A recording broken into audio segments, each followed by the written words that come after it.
Welcome to episode number 10 of Tough Table. It was basically, what was it, almost a year ago. A year ago that we started this. I want to do a brief intro of the panel today. We have the lovely Shauna. We have Sophie Browne, Fit Body World Champion. Myself, you know me. Kenny's back. Back, baby. After missing Junkyard today. I was under the weather. And we have another world champion, Heather Drake. In the audience, first time we're doing this, we have a little live audience. We have Anthony Sacco, the VP, the self-proclaimed VP, on his little chair there. Okay, he's got his like that. Where's the little table? He's got a little table over there. Yeah. You know Okay, he's got the looks glasses. Like? It looks like from Super Mario Brothers, the mushroom. Yes, that's why I got it. Nice. And our sixth man, of course, is Javi. Yeah, so this is a good panel, and I need my paddle. Where's my paddle? It's in front of you. Right in front of you. Right. Yep, keep going. Do I have that? Oh. Come on, Lena. No, you don't have one. Got my paddle. I don't have Extra special. This is episode 10. So for episode 1, like I said, it was basically about a year ago. Shauna was our camera person. I of course was on the panel. Kenny was here for episode 1. It was the Saw episode. It was something creepy out of Saw. Heather Drake was here. So it's good to have everyone back and ready to get this started after Javier's breaking shit. All right. So we're gonna transition now into topic number 1. Which is going to be don't cheat yourself. All right, so don't cheat yourself in terms of your results. Everyone wants results with their fitness program, whether it be to step on stage, whether it's aesthetics or health, or both. Otherwise, what's the point? But when seeking these results, you want to make sure that you don't do things to sabotage your chances of success. You know, in the end, we want to make sure that you don't do certain things that end up cheating yourself. But first, I want to cut to a crazy clown laugh. Liquor flying everywhere. In a black and red, dimly lit room, I bring you the Bijik versus Big Face. Face, move. Face, get out of the way. Face, move. Stop! Throw it out. Stop.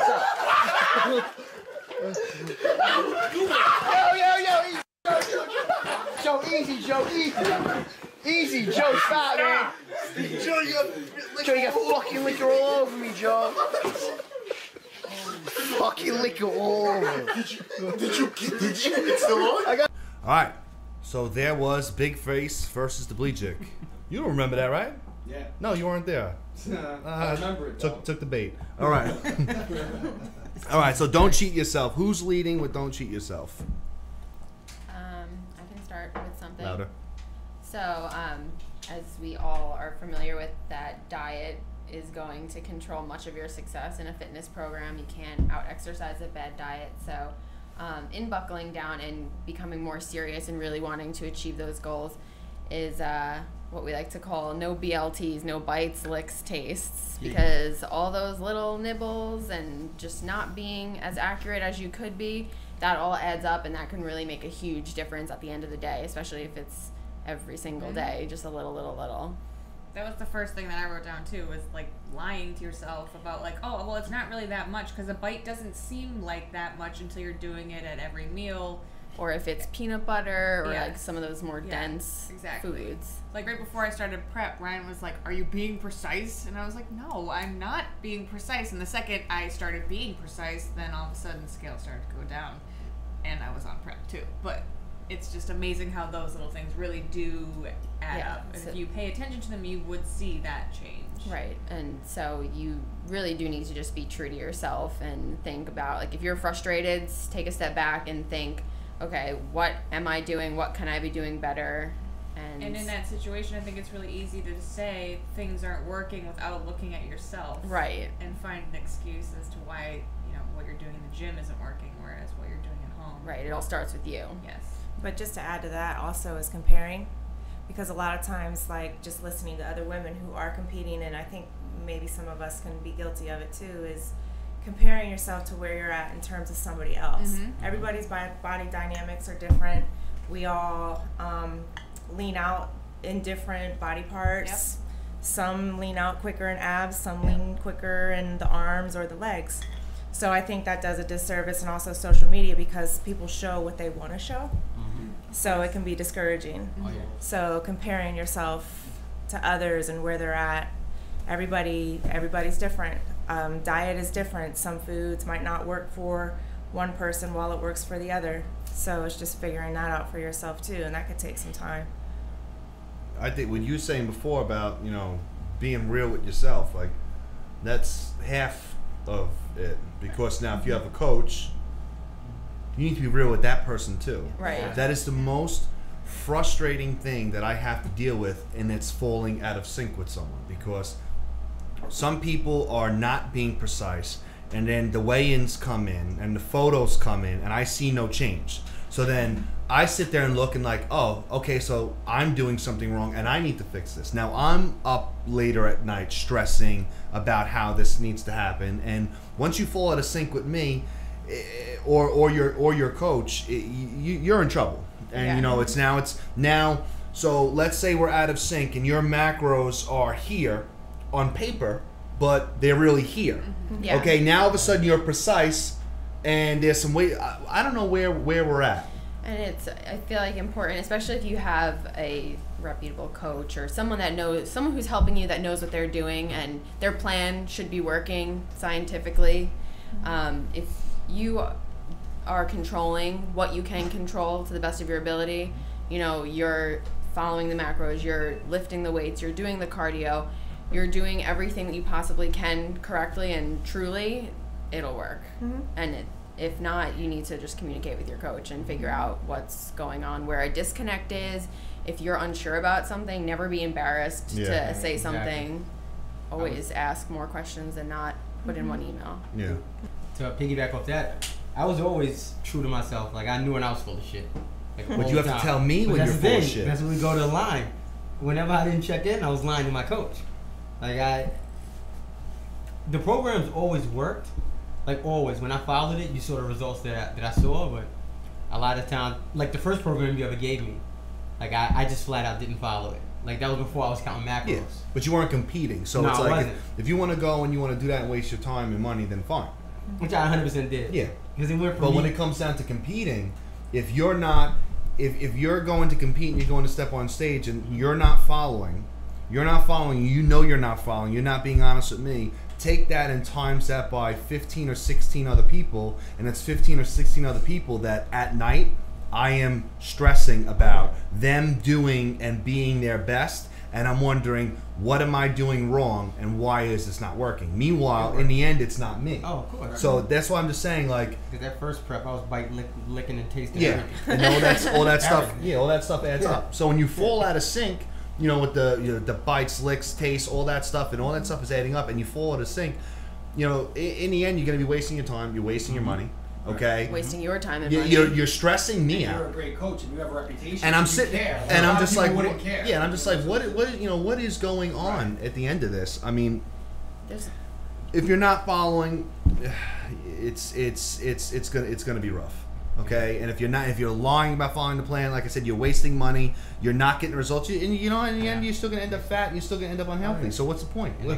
And I got put on the question mark. Yes, you get on the question mark list. There's a list of all the competitors who are competing, and there's a question mark list, and that's like, oh, is this person going to drop out? Because I don't know. So not following the plan, lying about following the plan is. And if you're competing, there's no time for that. Oh, true. Right. There's no time at all. Like, I don't care how many weeks out you are. Like, you gotta just. There's time for. He plans in time for, like, oh shit, I don't know what's going on, but there's no time for this lying and the bites, licks, and tastes. Like, for me, once that day comes, like I said, I wasn't being precise right before, but once that day comes, that's it. I'm not gonna sit around, and I'm definitely not gonna be on stage saying, shit, I should have had that one lick of extra peanut butter. Like, that's the last thing I want to be saying to myself while I'm standing up there. Like, no.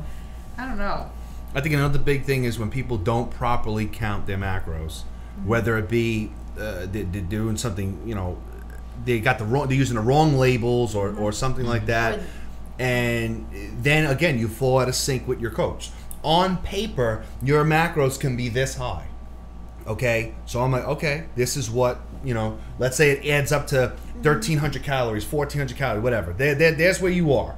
All right, but in essence, you may You may be with bites, licks, tastes, not weighing things, eyeballing this. That 13 on paper that you think you're following may in essence be 1,500. So now I see 13 and I'm like, oh, we're getting a little low. But you're not losing because you're really having 16. So now I go lower and lower, and now I'm like, whoa, okay, we're getting low.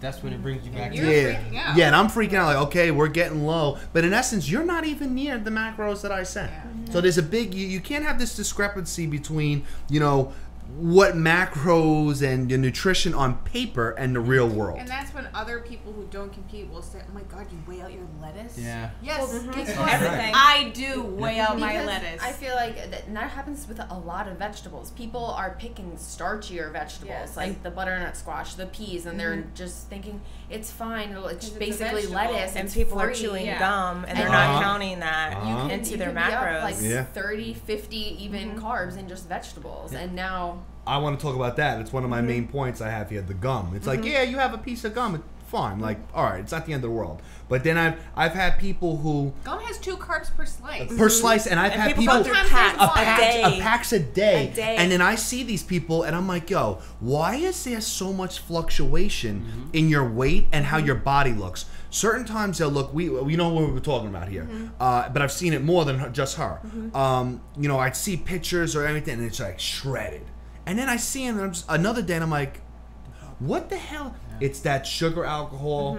And it's that and the insulin. Yes. And it's just like, what's going on? Oh, I have gum. I'm not counting it. I'm like, all right, so you have 1-2 pieces a day? Like, no, I go through a pack and a half a day. It's like a pack and a half. That's 2 carbs per 16 pieces. Okay, that now you're, this is what I'm talking about, the discrepancy between what I think is real and what's really happening. And that's why you got to keep in contact with your coach, because I didn't know that. And a lot of people don't. Yeah, a lot of people don't know that. So if you have a good coach, could have had 3 rice cakes for that whole pack of gum too. Yeah. If you got a good coach, you always got to keep in contact. Yeah. Because I had no idea. So I asked you 1,000,001 questions. That's what people Even need. if it sounds stupid, people need to ask trust it. it. If it sounds stupid, I bet you I've heard stupid. Yeah. And you're gonna say it's stupid either way, so you might as well fucking ask it. And then also another thing with nutrition is stop wasting your macros on stupid shit, especially if you're like prepping Toward the end. Yeah, and it's like the calories are getting low. It should really be as little processed as dense food. Yeah, but people want to go and they want to post all their extravagant shit on Instagram, like, oh, look at me, I'm prepping and I'm eating this. And meanwhile, they're starving and you see them how happy they are in that 1 second, and they're starving and miserable. I said before, just going back to my statement, social media, people post what they want to post. It's not real. It's not always real. They control what they want to post, so it's always going to be happy unicorns, butterflies, rainbows. Yeah, and it's like as soon as the whole if it fits your macros flexible dieting comes into play, people go crazy, and it's like, okay, well, you notice that all my food posts now are brown or just not posting because you don't want to see my oatmeal and egg whites. Okay, like it's not like fun to look at, so I'm not going to post it. But sandwiches are fun to look at. Yeah. Especially. Took that from me. Also, besides the gum, like the condiments and stuff like that, it adds up too. Yeah. And condiments, your body does nothing with condiments. Yeah. It's a waste. Yeah. I mean, certain things like the hot sauce, stuff like that's fine. As long as you, as long as you keep the sodium in a nice range, you can't OD on hot sauce one day and the next day have nothing, because that's a big peak and valley. Yeah. But and you also have to really look at the labels, even if it's it's just hot sauce. Like some hot sauces have 4 grams of fat, 9 grams of fat. You know, you gotta really ketchup. Same with mustard. Look at ketchup. Look at ketchup is sad. I wish I could.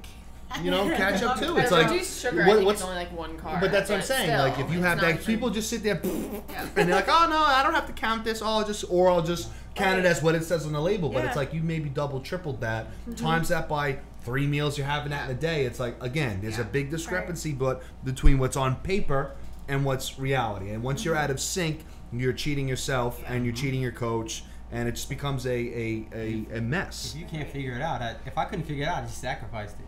If you're trying to reach a goal, fuck it, just sacrifice it. If you want to win, when you get closer to this show, there has to be some sacrifice. I was like, you want to count this? I was like, fuck it. 20 weeks out, we're trying to get you some momentum, and we start to turn the diet around. Yeah, there's some leeway. But once we start to hit 16, it's like, okay, we are officially at 16. All right, 10. you better not be thinking about that other shit unless it's like, I can't wait to post-show to have this. Yes. Right. Not like, how do I do this to fit this crap in? If you want to win, you go to win. And you don't want to be on stage saying, wow, I took third. Could I have taken first or second? Was that shit that I was having really worth it? Was all that stuff that I should have sacrificed? Should I have done that? Right. Because when people say things like, oh, I want this, or I want to put this in, I'm playing all this gymnastics to get this shit in. You know what that shit tastes like? You want to know what it tastes? Third place. That's what it tastes like. You're stuck up there saying, I could have beat that person, but... because you don't know how you're going to react to certain foods. Certain people have no sensitivities or allergies to anything, and those are the people who post all this stuff, and everyone thinks that they can be like that person. Then there are certain people who have sensitivities to foods. Right. They don't agree with processed food in mass amounts. They have food allergies. And once you have a food allergy, what starts to happen? You all of a sudden look watery. Well, Which we don't need. No. When you're fat in the off season, if you're a little watery, you don't know and you can't even tell. You don't care. Right. But when it's down to the to the end, And any deviation. Yeah. even like with the protein ice cream, we put xanthan gum in it. I cut that out a couple weeks ago, and Sophie's like, oh my gosh, it's early. I'm so sad you cut it out already. I'm like, I have to, because my weak spot is my abs. Xanthan gum is going to affect my abs. So if there's that little tiny thing that I can do to just like take that out and look better there, I'm going to do it. And it's that willpower switch you were talking about too.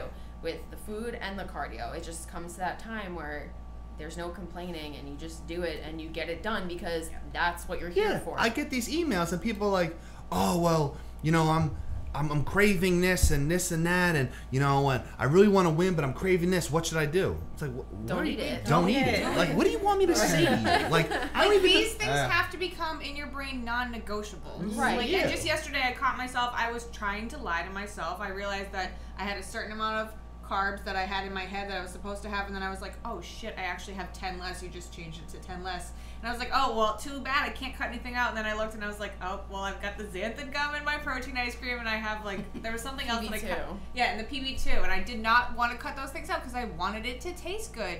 And I was like, no, you cut those things out. I was telling her, and I was like, I caught myself lying to myself.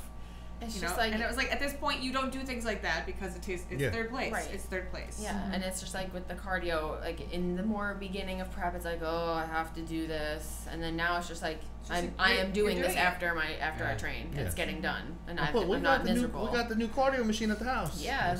Big shout out to the Bowflex. The Bowflex M7. Yeah. Better send that ad money. How hard? Bring out the checkbook. I've been doing cardio, buddy. Yeah. And one more thing I want to say about what we were just talking about is I think that all that ties into, I get this question all the time. People say, how do you stay so motivated? It's like, guess what though? I'm not. I'm not. I just know what I want. There's a difference between motivation. People are relying too much on motivation. There's a difference between motivation and like habit or discipline. And you have to be disciplined when you're not motivated. You're not going to be motivated all the time. It's just not going to be like that. Possible. Yeah, I don't know how to answer certain questions like that. Certain people ask, it's so foreign to my mindset where it's like, oh, so what should I do? Do what you're supposed to. Yeah, like, what do you mean? Do what am I? What do you mean? But what do you mean? What are you supposed to do? I mean, we talked about. But this if it's so a me many sport, times, then act like it's a me you sport. have Even to in the have me your sport. own self motivation. No, to do it. But Heather, if it's a me sport, then I'm gonna do it. Exactly. I don't have to hold your hand what I'm while saying, everything we is do. that- But that's what they want. It goes back to what we talked about before, like not wanting to lose. But I want to know why people are asking certain things like, what should I do? I'm hungry. It's like, you chose to compete. You came to me, or you go to another coach because you want to win. Do you think that some people do that? When I feel, and I shouldn't say this, Say it. but I'm gonna say it. Just do it. I feel like those people are the people that are only in it for aesthetics. Yes, it is an aesthetic sport, but I feel like they are only in it for aesthetics. They don't care about anything else. I could see that. And so they don't get what really goes into it, Yeah. because it's not- more of a mental transformation. They like than the it is a idea. physical. They like the idea of competing, maybe Right. not competing. Right. You know what I'm You saying? have to The idea enjoy of the me process. being on stage, or not enjoy it, you better respect Right. the process. Yes. Okay, and these people sometimes like the idea of competing and like the idea of winning, have but then all the shit you have to do to get to that win. You have to work. Well, not even just. I don't want to just focus on competing here. Well, Some what I was people gonna want to say is lose this weight. This is all still similar on the smaller scale into just a person who goes into the gym and wants to change the way they look. Yes. It doesn't have to be competing. Oh, They're I have still to relying weigh on stuff. motivation. Yeah. They're still relying on all those things, and if you're in it just for that one thing and not in it for the process or willing to push yourself into the Feeling good discipline at and the the end. habit, then you're not going to get Because they want the results now. Yes. Right. They don't want to wait for They'll it. hit me up and they'll say, "Oh, I want to lose 50 pounds." It's like you need Well, to let's lose. start with one. Well, you need to lose 5. Yeah. Lose 5, and you're on my radar. Right. You know what I'm saying? Like the 50s. Yeah. The 50 should. But that's what I'm saying. Like put all the small goals together, and it'll equal the long term. Right. 3 yards and a cloud of dust. Always gets a first down. Always. North Bab football. This Always is- gets a first down. This That's what is you have to do. Probably I've played many sports, and this is probably the most disciplined sport I have ever experienced. Ever. There's It's 24 hours. Yeah, mental, Everything is physical, routine. everything. Everything's programmed from the time you wake up, how much sleep you get, what time you eat breakfast, what time you work out. You can't leave the house without having a bag of food with you, Right. depending on where you're Right. going. Right. Going somewhere for the weekend is the most stressful thing in the Sorry. world. Coming here. So people get into it, and then I think that's when they get frustrated. Yeah. It's like, oh, I have to do this? Oh, this is crazy. It's When they just see like, that it's more than just posting pictures on Facebook and Instagram. that's what it is. Yeah. Yeah. But back to also a way where people cheat themselves, because I come up with this a lot, is the discrepancy and the improper nutrition labels. Raw meat versus cooked meat. So these people will look at a raw chicken label. They buy chicken from Costco or from the store, and they look at the label. That label is based on the food being raw. Same with 4 Whole ounces yields 4 ounces, aka 112 grams, yields roughly 22 to 26 grams of protein. So that's raw though. You cook all this stuff in bulk, and if you base it off of that same label, that's wrong. Because now that 4 ounces becomes essentially, when you cook it, 3 ounces. Okay, so now if you're going based on the 4 ounce measurement, instead of you having 22 to 23 grams of protein, you're maybe 27, 28, which doesn't seem like the end of the world, but you times that by multiple meals in a day, multiple times in a week, you times that by all the other foods you may be doing that too, turkey, all that stuff. There's a big discrepancy. So now I see, again, you're not losing weight. I have your protein set kind of where I want it to be. That stays constant. It has its changes, but those changes are still constant. Right. I start to see the weight not moving. Where am I going to go? I'm going to You're gonna start carbs. Yep. So I start to pull the carbs, but in essence, I didn't have to touch the carbs. Your protein's too high because you're not looking at the right label. You're not looking at the right label. That's an honest mistake people make. Right. I don't think people are just like doing that on purpose, but that's something that people need to be aware of. If you're basing things on MyFitnessPal or anything you find online, you have to make sure you have the right fucking information. And for another nutrition label type thing, I was having nuts and more last night, and MyFitnessPal, okay, so many people use it, but I can't wait for Aries to be ready, because MyFitnessPal is like this, like Undertaker. that little green check mark is supposed to mean that the food is verified. By So who? that is supposed to be accurate. I don't know who verifies it, but it's But wrong. that's what it's supposed to mean. So I Verified by who? I typed. Tell them to call me. I typed Call, in you verify whatever guy. it You was. fucking call me. Yeah, you call me. Sacco verifies. Yeah, Sack man in the verifies. basement in his underwear. Sack man Yeah, verifies. so I checked it and I was like, wait, this is wrong. Yeah. Because I just happened to look at the back. Like, thank God I looked also at the back of the thing. Right. And it was completely wrong. It was like 4 grams of fat off. That's That's like a 40 lot. calories. That's Yeah. a lot Yeah. already. And everything was off. So that you need to just double check everything until you make sure that you're either in sync. In sync, yep. Or something. And then another, not a nutrition label that you really need to read and pay attention, is your training. Like the rest between sets to failure. That plays a big, you're going to burn a lot more calories and put in a lot more effort and get Or a lot lift quicker heavier, results. yeah, yep. Right, if you follow that. If you aren't going to, obviously you don't have to always go to failure, but if you are not increasing that weight and you are not progressively trying harder Just and going through the harder, motions, yep. Yeah, if you're just going through the motions, then Don't expect you're not. results. That's not Expect though, if you're going through those motions, expect those results. It's not enough Yeah. to just go to the gym. You need to go there and you need to work. Yeah.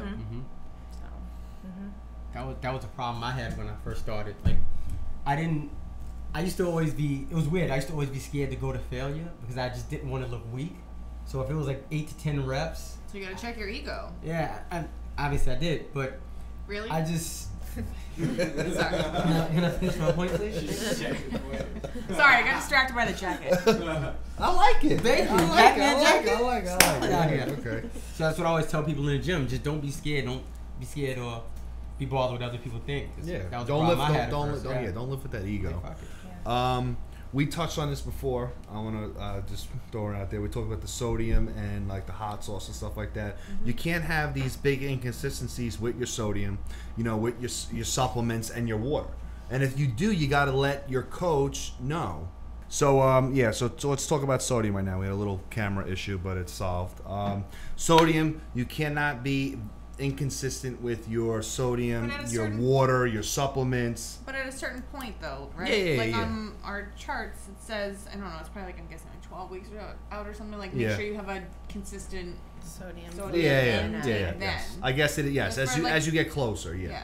because you don't want those peaks and valleys. You know, if you're drinking a gallon and a half of water consistently every day, and then for 2-3 days it's like, oh, you know, I was lax on my water. I had maybe a gallon, if anything, 3/4 of a gallon. Then you go back. That can cause some discrepancies. You load up on sodium one day, you're in the basement the next day with sodium. And are That's going to cause problems. Are those things just, then would that be like a temporary thing where you wouldn't know what was going on? Or is that something that if you messed around with that too much, that would like last? No, throughout it's the more whole- it's more temporary. But again, if you don't tell me and I see the weight didn't budge, Right. and you send me photos and you're watery, Yeah. and I mistake that as body fat, what do I have to do? You have to Go yeah. lower or do higher Right. cardio. That's what I'm saying. Like, it's so important to be in sync because you got to give the right data to people.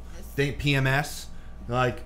If you don't tell me that, if you're a female and you don't tell me that it's that time of the month, and I see the scale go up by 3 to 4 pounds, if you don't tell me, what am I supposed to guess? Right. You know, you have to know that information. Otherwise, it's like, you know, did you go to the Chinese buffet and eat it down? Like, what happened? What happened? Start here? using it. How you good?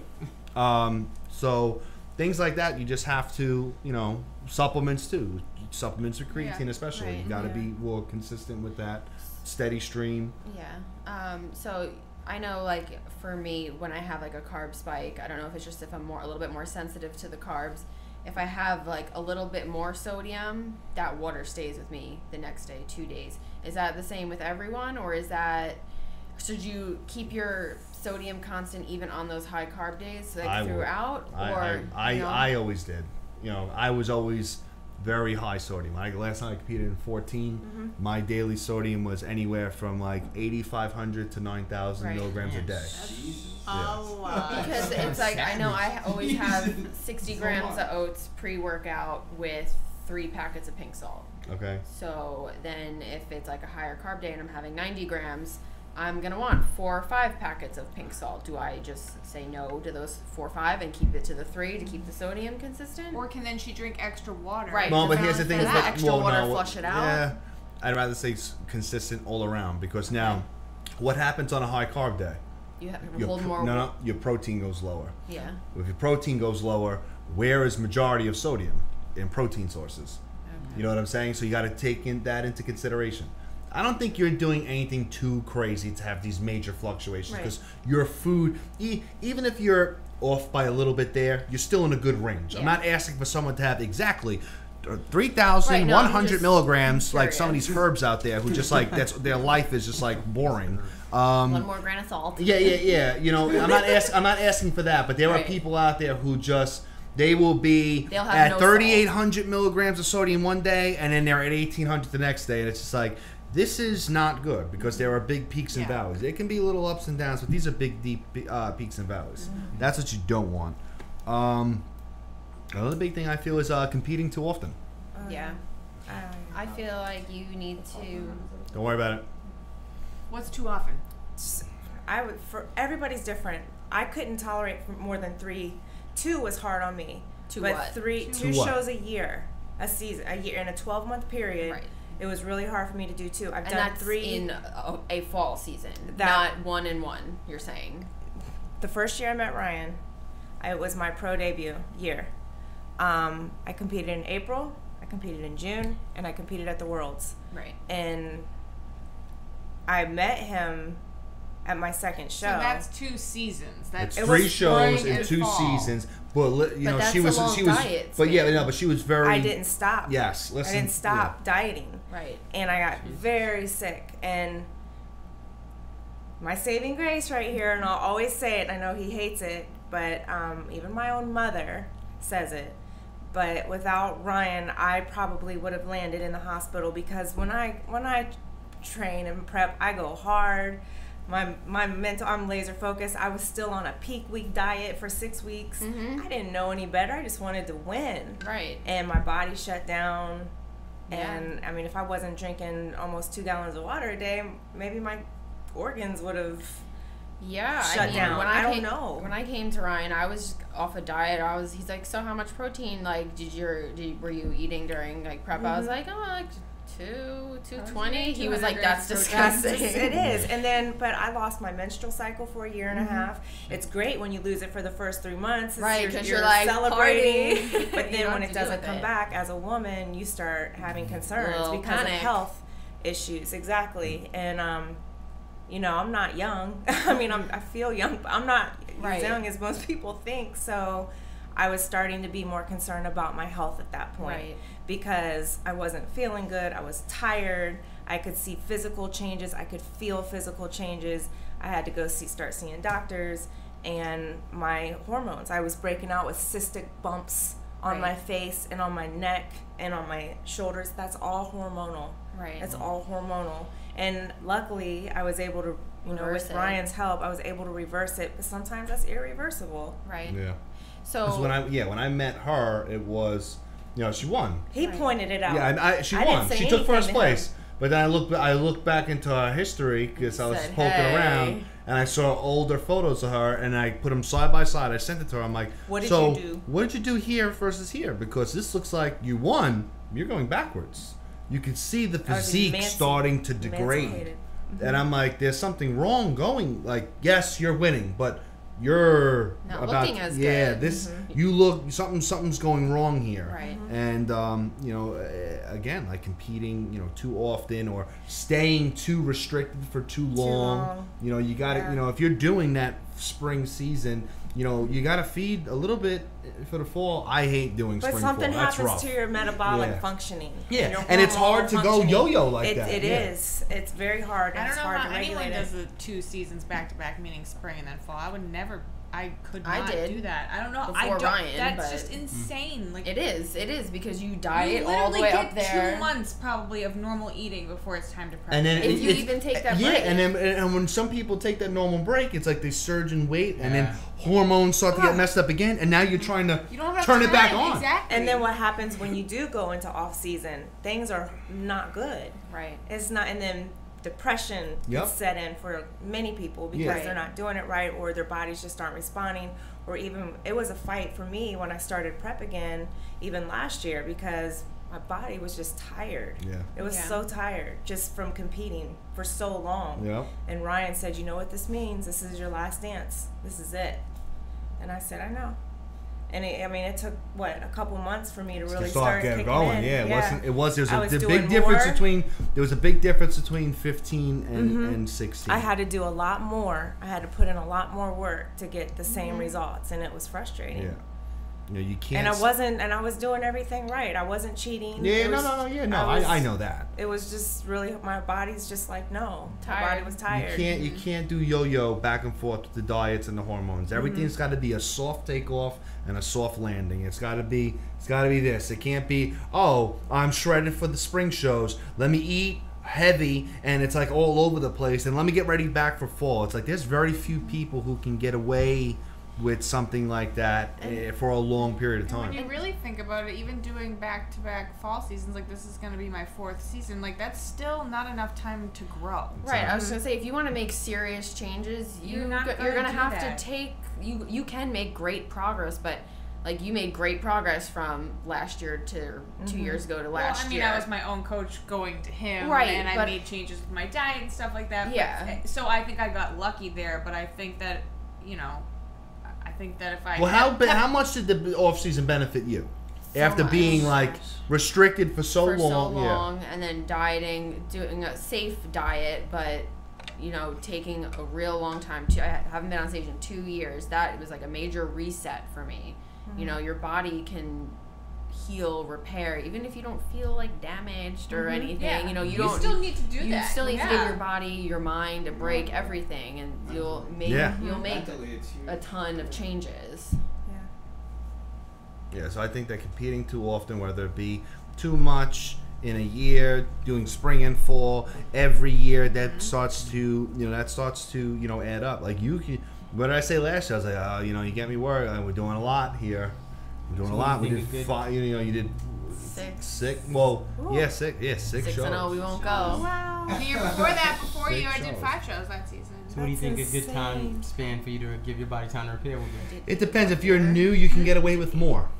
You know what I'm saying? Especially if you have good genetics and stuff like that, you can give it. Yeah, your age, you can give it a good go.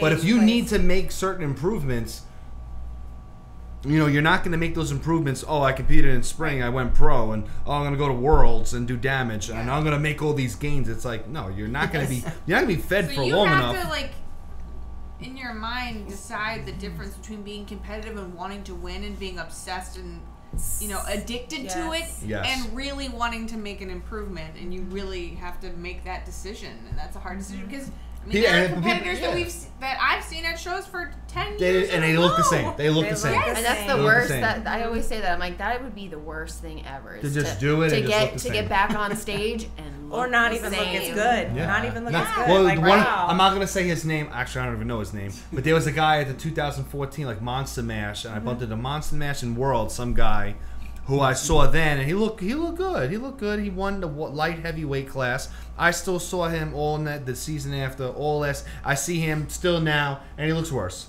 Yeah, he looks worse. I know what you're That's talking like, about. yeah, like you look worse. Like take a damn break, relax, and reassess this. And people sometimes will hit me up and like, oh, I want to do this show, and I'm like, yo, you are not ready. You need to take and sometimes they don't like what I have to say.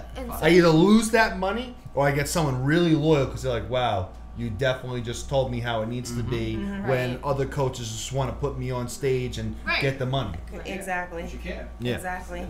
And I'll say that about you. Like, that's one thing that's really cool, because there are a lot of coaches that are in it for the hustle and the money, but when you have a coach that actually checks on you, is in drilling a new asshole in you because you didn't give them a weigh-in. Yeah. Like, that's what Ryan would do to me all the time. Drake, I need your numbers, or you need your numbers. And it wasn't just because I was just busy. I just was like, oh yeah, busy, numbers, here's your numbers. But like, when you have someone that truly cares about you and your health and is telling you to take a break, that's something to listen to. Yeah, not trying to steer you wrong. Right. And that's what you pay for when you, you know what I mean? When someone's What do I get out of rushing you on stage? You're going to be a hormonal nightmare, and you're not going to be ready in time. You make no gains, and you're just basically going to look the same as you did when you went pro or the last show. What do we gain out of that? Some people, You pulled me from the October show. Yeah. Because we were supposed to do an October show. And then it's like, all right, so you left your coach because you wanted something better. And I'm telling you, if we're going to beat what you did with your last coach, you need to take this amount of time off. Right. It's like, I'm not going to work magic in 10 weeks. Right. 10 weeks is nothing. It's nothing. Especially if you have an imbalance to work through. Yeah, it's just if you're not symmetrical at all. Or you put on 30 pounds and I have to play superhero to get this fixed in 10 to 12 weeks. It's not going to happen. Yeah. You need a lot more time. Yeah, it's not going to happen. I know this. All right, so that was good. I like that. Any last? We're good? No, that was good. on We're that good? topic. Yeah. All right, so you got anything? You seem like you're about to hesitate. It was the Sophie. It was the Sophie. Okay, well, can I get into my next segment first? And Maybe. you can go pee. Well, I was just going to ask if that was going to be a possibility, that's all. So you're gonna ask on air if it's a possibility for you to pee. Do you want me to? Not tough. I knew it was coming. Sorry. Okay. All right. So that concludes topic 1. I want to go to, that's the phone that I never answer, so don't even bother calling it. I want to transition into one of our drag and drops. This is the second time we're going to go to yoga tips with Jackie. So here we go. Hey guys, this is Jackie here.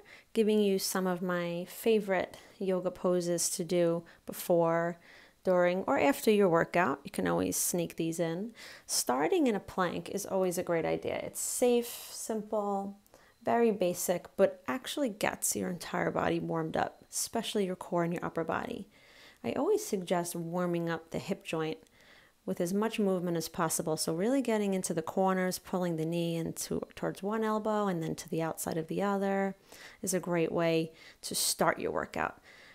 A lot of people love pigeon. It's very relaxing, but it's also a deep stretch. So just coming down onto one leg, pointing your toes off to the other side, keeping it nice and simple, stretching your arms out in front, resting. This is a really great way to release out of a strenuous leg or any kind of workout. You can end up there. It's a great idea. Child's pose is nice to release the lower back. And then cat and cow is just a nice dynamic movement of arching and then rounding your spine. You can stretch your quads by pressing back your foot into your hand and then extending it out and then doing the other side, lifting your heart as much as you can as you lift your foot. And then getting that hard to reach part. A lot of people ask me, how do I stretch the middle part of the back, the thoracic spine? And I always come to this pose where you sort of thread your arm through and then press down with your fingertips in a child's pose. It's a really great way to get that hard to reach part of the back. And remembering to stretch your fingers and your palm and your wrist. These are areas that we actually often forget about. A nice forward fold where you sneak your hands under the feet feels really great. It's a full body stretch. So hopefully you enjoyed these couple little tips and you can incorporate them into your workout. Thanks, guys. Okay, so thank you, Jackie. That is, like I said, her second edition of her yoga segment. So we appreciate that. Next, we want to roll into Tough Table Trivia.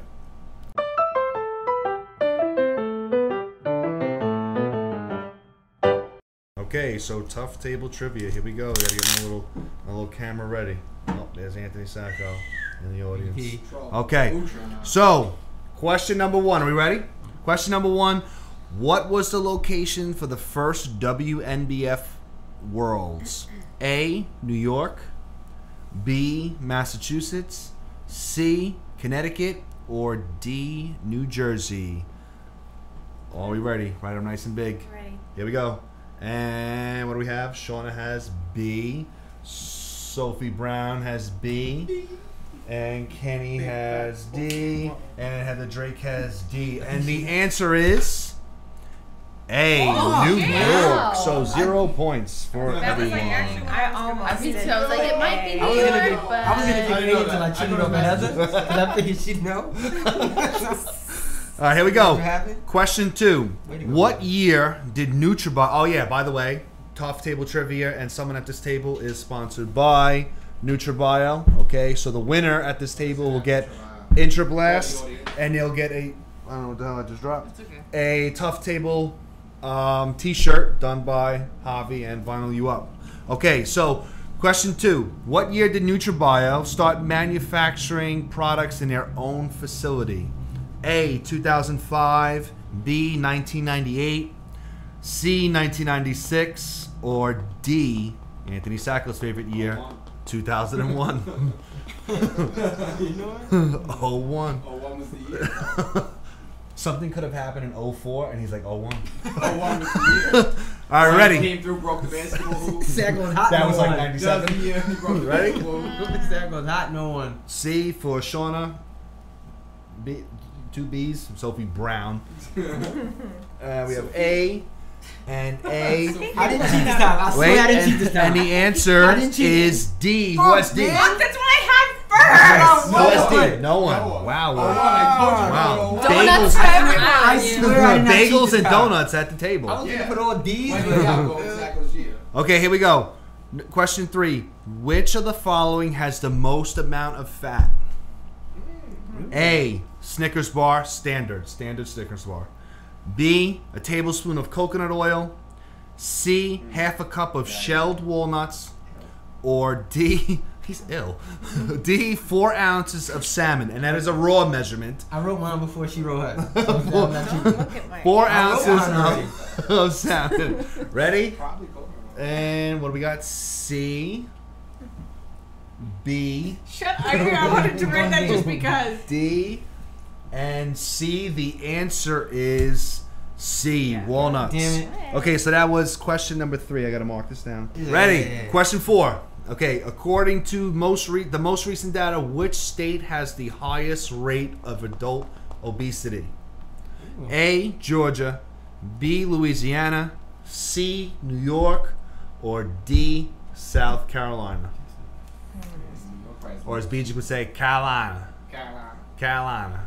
You would think down south because all the fried food. Right, so I feel like it's a trip. But New York has the most people. Oh, we have phone a friend. What's going on here? No, he's just throwing out answers. No, I'm trying to help. The ex- I want to phone a Sacco. What do we got? We ready? Gotta use my Sacco logic. We have C for Shauna.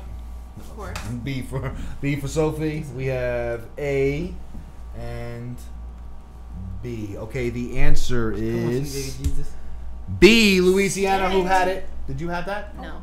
Oh, so it's Me and Drake Sophie. had Drake. Actually Okay. had- Sophie had it too. Question. I actually had B, but I erased it so fast that she didn't. So it's Drake and Sophie. It's not there All anymore. right, here we go. Question 5.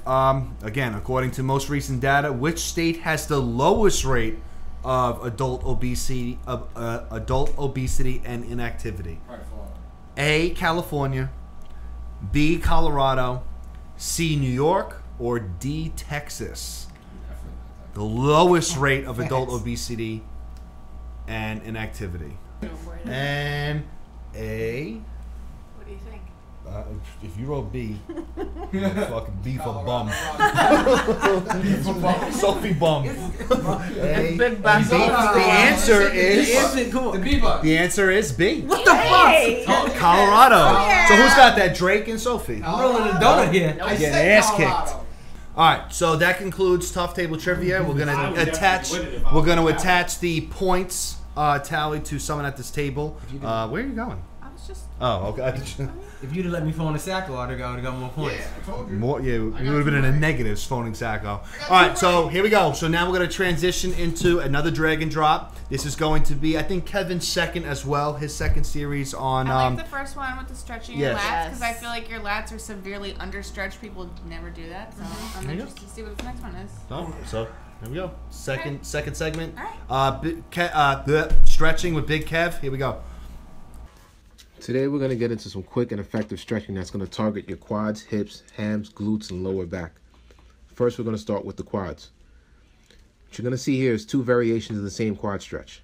You want to start by standing up straight and getting your foot up and behind you by using your hands, a table, box, railings, whatever you can find. When you get your foot up, try to keep your knee pointed down towards the floor. If you're using a table, you may want to sit back a little on the table by bending the other knee. Just remember to keep your knee pointed towards the floor, keep your torso tall, and as you sit back, don't actually sit on the table. If you're using your hands, grab your foot with the opposite hand, then pull. This is going to give you a deeper stretch in your quad. Again, make sure you're standing nice and tall, and then knees pointing towards the floor. Next, we have a modification of the pigeon stretch. You want to get your foot up and in front of you on a table as you keep your hips square to the table. Ideally, you want your knee at 90 degrees and in line with your ankle as you keep your foot flexed. If you're less flexible, you can slide your heel closer to your body. You can start out with your torso up nice and tall as you squeeze the glute of the leg that's stretched out behind you. This is going to give you a stretch in that hip flexor. Then you can go ahead and lean forward and start probing left to right, searching for places in this stretch that you may need to hang out in. You can also add in a rotation of your upper back and shoulders, not your hips and lower back, because remember, you want your hips to be squared and facing forward the entire time. Next, to focus on your hamstrings, you're going to sit on the table with one leg stretched out in front of you. Keep your back straight and lean forward from your hip. As you do this, you're going to walk your hands down your leg and towards your foot. Go as far as your body allows and hold for a stretch.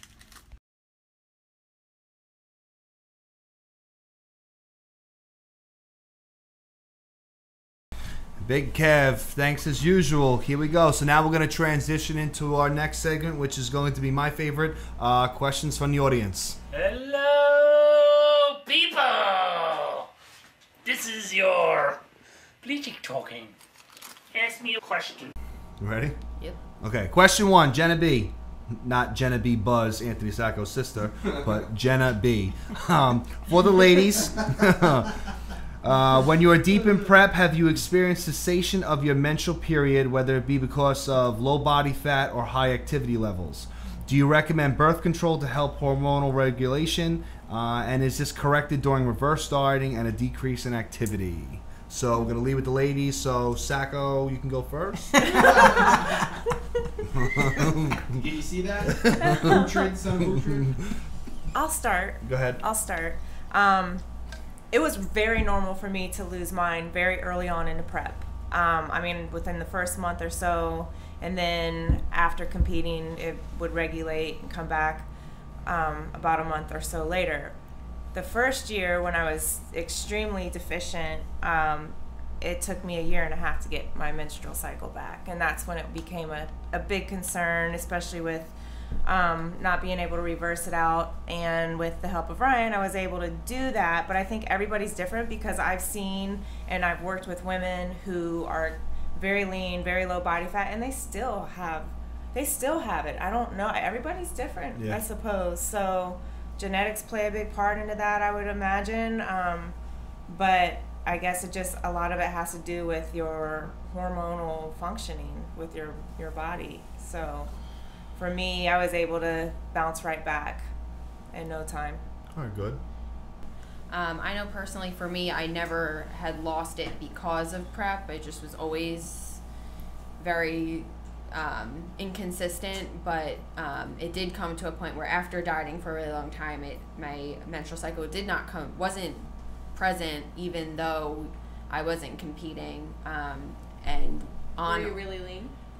I was still lean, but I took the higher calories, that's what we think it was, to come back. Higher body weight. Yeah, so the higher body for a weight. longer period of time. Yeah, but that I think we were able to do that before I started dieting with you, and then after that full season, I think it was still a full year before, almost, or 8 months. It wasn't back yet, and so I had seen a ton of different doctors and we worked hard trying to figure out like what was going on, how do we make this like come back, and they said, bodybuilding has everything to do with why you're not getting your cycle, but it's not necessarily bad. It's not harming you, but yet that is the reason why you're not getting your period, because everything else like is functioning the right way. Everything's where it's supposed to be other than that. So it's definitely heavily related to your body fat. It's related to genetics. That'll play a big role. And I wouldn't say to run to birth control to get your cycle back, because you can actually not get it because of the dosage that you're on. That can make it very light or non-existent. That's normal to not get it on birth control. So that's not going to fix anything. Plus, there's also dangers with being on birth control, if you want to take it away. Talk about. So my first 2 seasons I was already on birth control, and interestingly enough, leading into my first season of bodybuilding, I can't remember if I had switched pills or not, but I did stop getting my period on that pill. So it could have been because of the pill, it could have been because I had just leaned out a little bit anyway. And also that period isn't a real period. It's not a real period. It's withdrawal bleeding. It's not exactly. But up until that point, I had been getting my period on the pill, and then I wasn't. And then I started bodybuilding after that, like shortly after that. So I did 2 seasons on birth control, and then leading into last season in the winter, during my second season of bodybuilding, I had a blood clot in my leg. I didn't know it was a blood clot. I touched on this, I think, in the first episode that I was on. And the doctor thinks it was from being on birth control. Eventually that clot, like I thought it was a muscular thing. That clot that was in that leg then broke off and ended up in my lung. Which then I talked to Ryan about that, and I went off of birth control. I got my period back, and then leading into last season, I decided to get an IUD. So having the IUD, some women don't get their period anyways, and I don't, so I really have no way to know how to answer that question in terms of getting my period. And bodybuilding, but that's that. I think it's just important to definitely, if you're concerned, even if you're not concerned, to just go to your OB/GYN like on a regular basis. Make sure that things are functioning and that you are on the same page with your doctor. They know what you're doing, you know what you're doing, and as long as you are healthy, it's okay. And if you lose it for an extreme long period of time, that's probably when you should be concerned. Right, because I mean, it's just, it depends on each person's different. Some people are getting their period on show day, Yes. and some people... Well, and that's part of the reason why, I know this is a bad reason to get the IUD, but that's why I got the IUD, because I was like, I do not want my period on show day. I've seen so many women in the bathroom with tampons being like, I just got my period. I can't imagine that happening. And I had gone the first 2 seasons with being on birth control, so...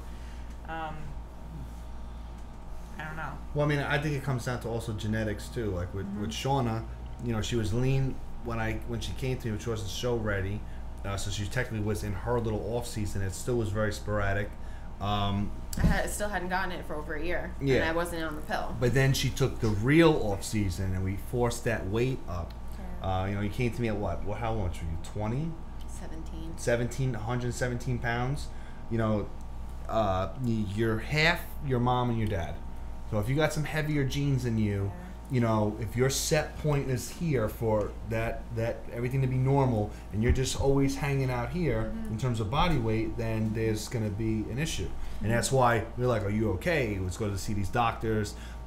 Is there something wrong with you? We got to figure this out. Once we got her even deeper into the off season and she broke a certain weight, that's when it became all of a sudden more consistent, because it's like genetically, for everything to function right, it wants you to be here.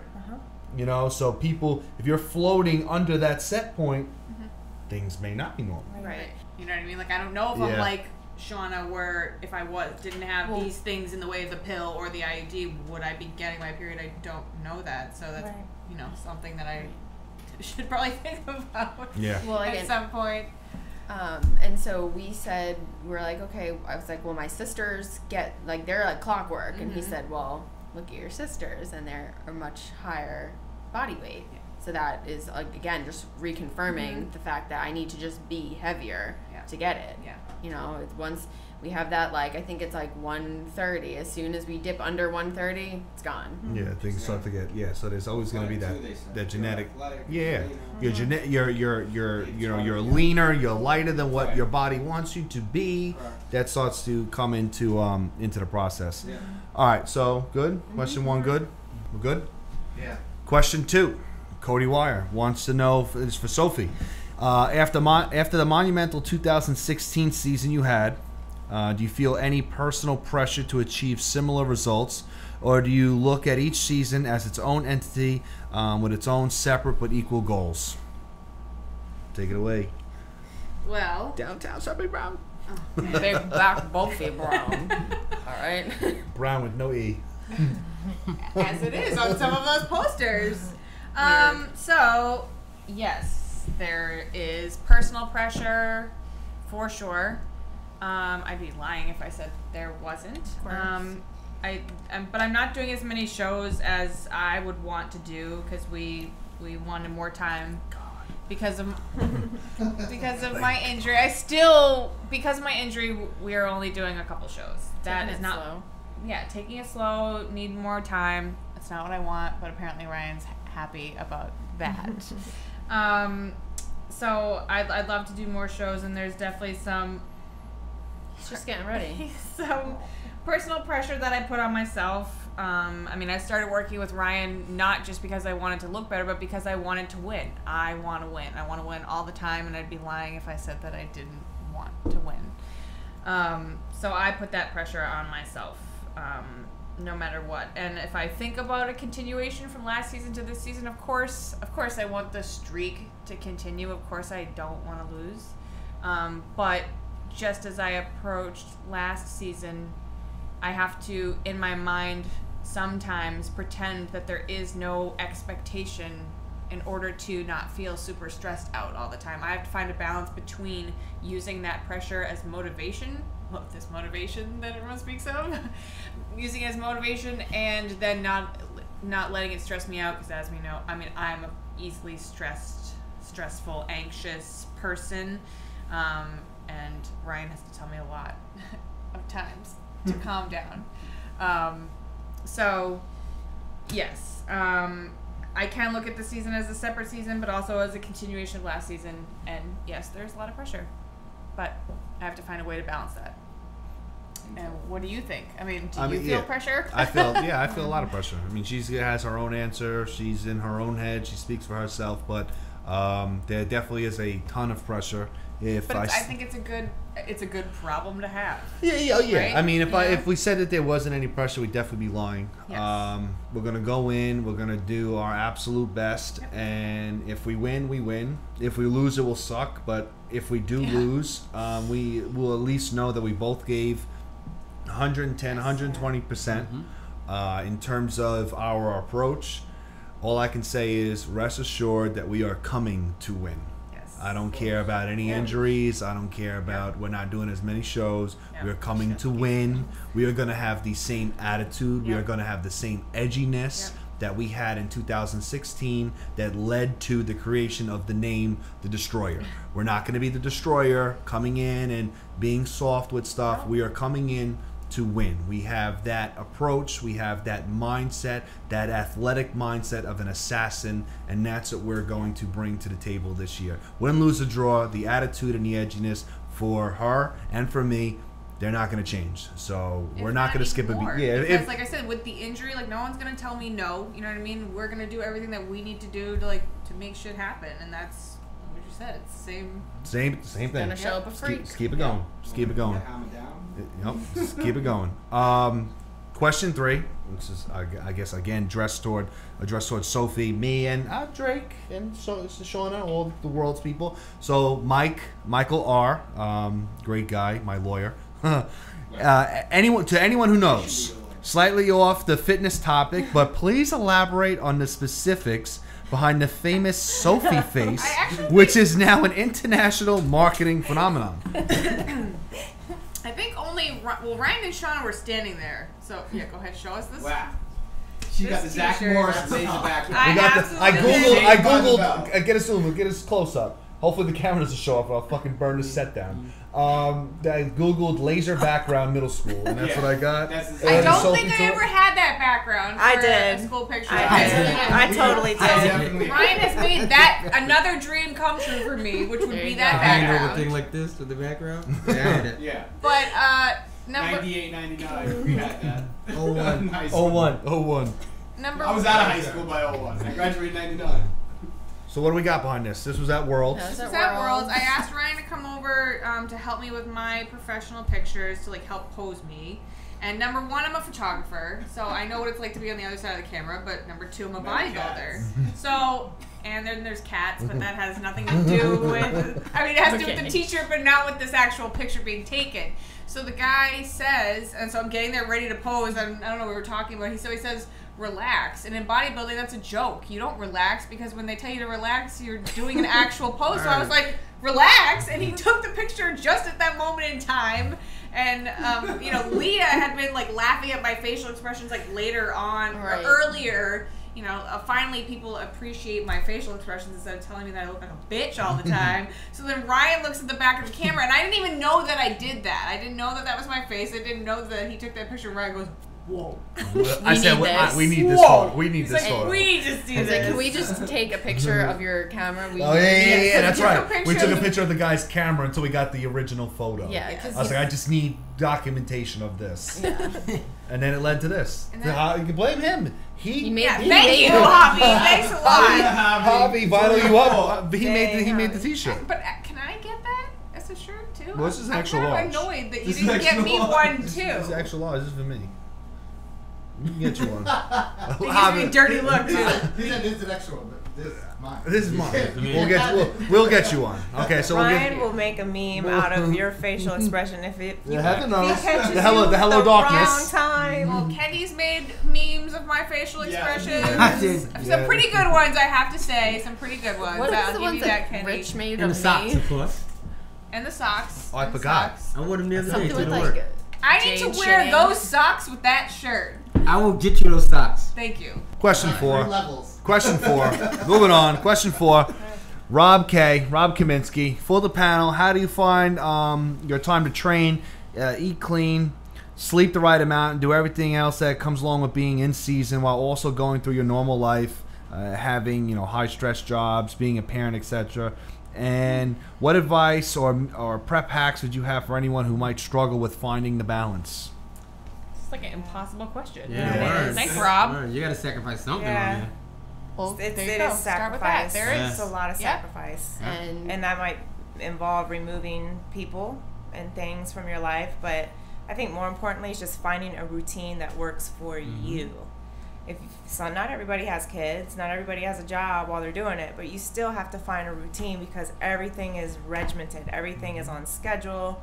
We talked about it in the beginning of this episode about timing of everything. So I mean, it takes time, and sometimes you have to shut the world out, especially when you get to that elite status and you're training for a big show, not just like a local high school show. I mean, you have some things on the line, so it's just sacrificing time, holidays, every social event. What does it involve? It involves food, drinks. So that's even removing yourself from that, which sucks, but if your heart and your mind's in it, then that's what you got to do. The first thing to go is usually going to be a social life. Yeah. First thing to go. Well, if you're like me and you just don't have one, then you already easy. get to check that right off the list. See, Sit at home with your cats like a crazy cat lady. being that I don't have a social life, I always Yeah, use it I'm as waiting an for excuse. that. I'm like, just can't go out because I'm Yes, prepping. that's me, not tough right now. I think you just really need to definitely learn how to prioritize. You have to learn when to also say no to people. You know, at this point in like the world, like time, I guess it's so easy to just say yes to everything. You have to learn to start saying no and say, oh well, I have the. It's a priority to me to get this, this, and this done, and then I can think about that. I like to make lists, calendars. If you are so busy and you feel like you have a ton of crap going on, block out actual chunks of time for stuff during the day and stick to that schedule, and you'll feel better because you actually have everything laid out and you know you can go step by step whatever you need to do. Another thing, keep it simple. You know, don't overcomplicate things. Keep it simple, stupid. I have KISS right here. Yep, keep it simple, stupid. Yep. You know, that goes for everything. That goes for gym. You know, you don't have to have like a crazy outfit and everything matching. Like, you don't need to like get ready to go to the gym. You know, I mean, if you have the time and it's easy for you to do that, do it. But if that's not what you're about, don't stress Lost over time. the way you're getting to the gym. You know, meal prep. Just have all that shit together. You need to just cook your food and don't worry about making your meal pretty or incorporating a ton of variety. You know, if you just have Just like get it done. I eat the do same it shit then. over and Just over get it again. done. Just get it Over done. and over again. Yep, you got to find the day to go to the grocery store. Sometimes that might involve going twice a week. Finding the day or days that you're going to meal prep and what time. And then if you have children in between and they have extracurricular activities or homework, is making sure that's taken care of. So that's just cutting and things learn to and people out. multitask. You can have something in the oven and be doing your laundry. Yeah. You know, you don't have to. And Time management. yeah. Time management. I'm not prepping, but obviously between balancing stuff like Tough Table and this and the food drive and all the shows, like time is very important to me. Time just passes by in a day. I feel like I need at least 5 more hours in a day. So I'm always going to try to find ways to be more efficient, okay, and work faster so I can get things done better. You know, social media from a business perspective, social media is a big thing, but some people spend so much time on it. I watch some of these new punk coaches coming up, and all they do is sit on social media. They're doing this. They're on they have like 13,000 Instagram stories. Their little line on I hate that the shit bar so on much. it's so small Oh my because all they God. do is sit on Instagram all day, like giving out free information and this and this, and it's like, all right, so if you actually had clients, you would not. I know what it's like. You would be running out of time when it comes to that. So you got to have a healthy balance on social media too.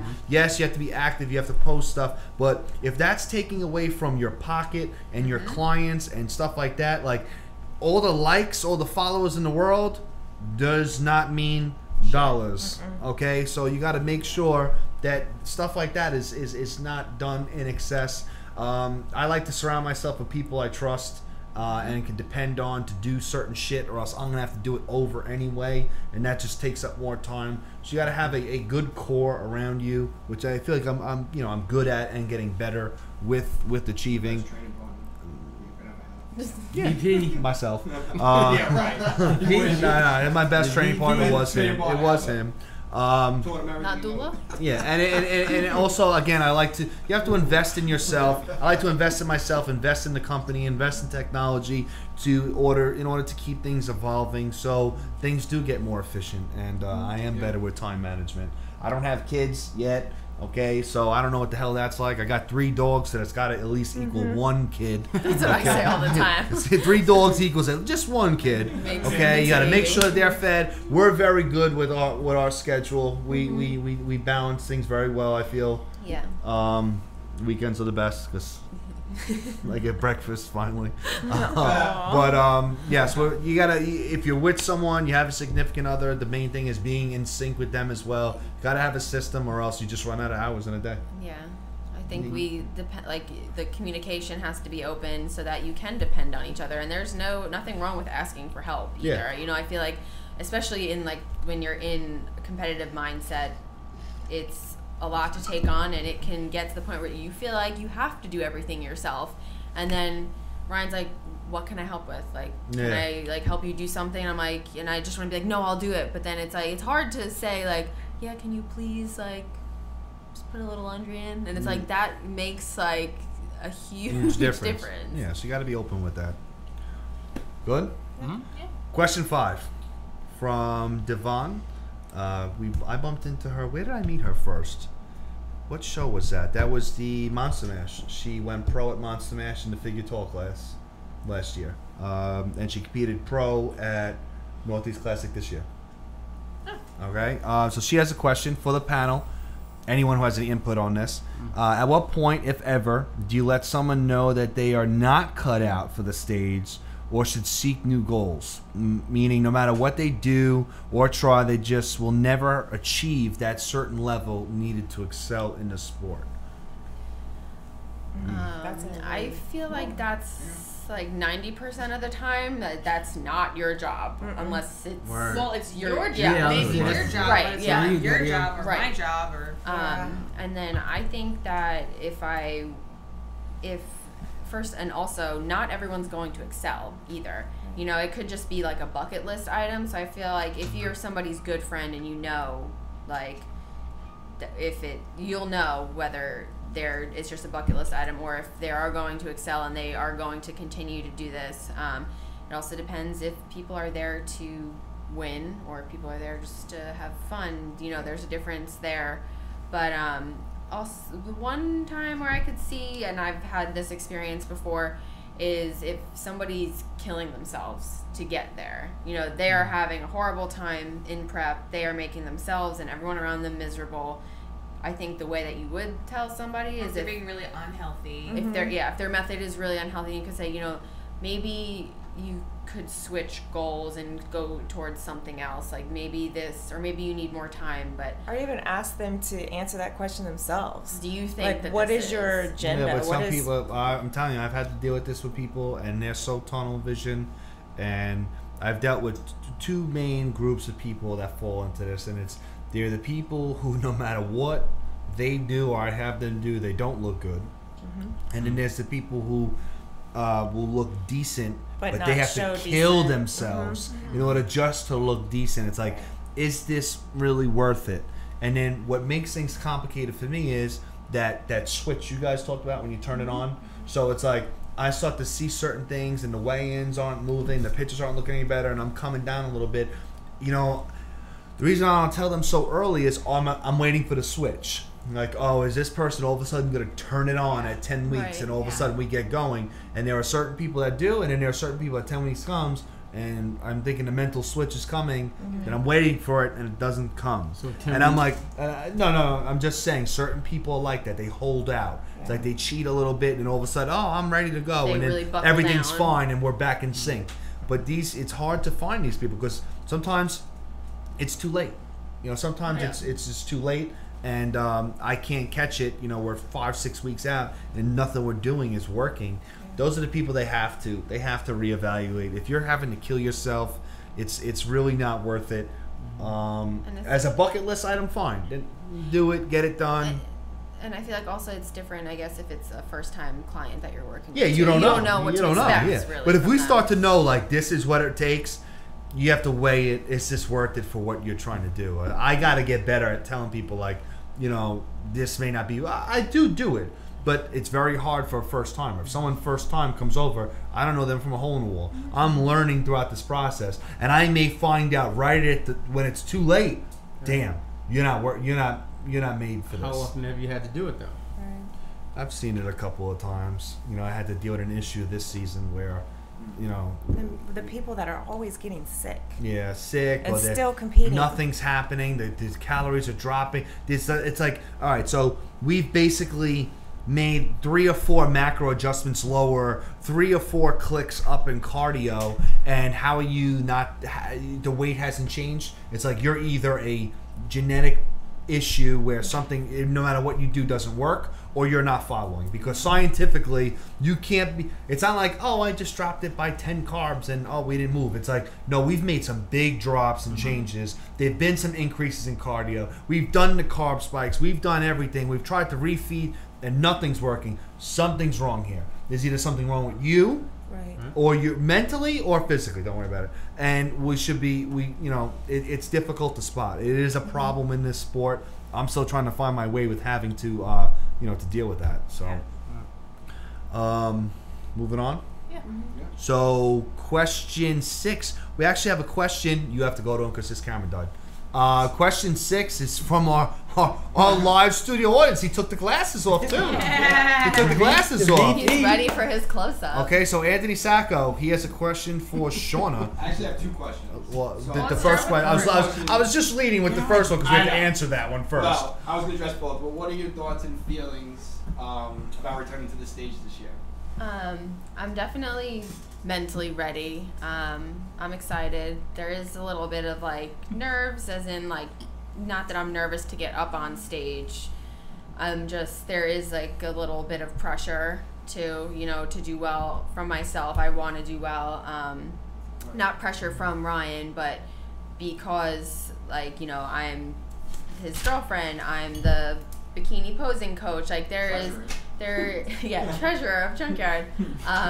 No, there definitely is there's pressure for me to do well. I want to do well, and I feel like people are watching. You know, not in like a conceited way, but you know, watching.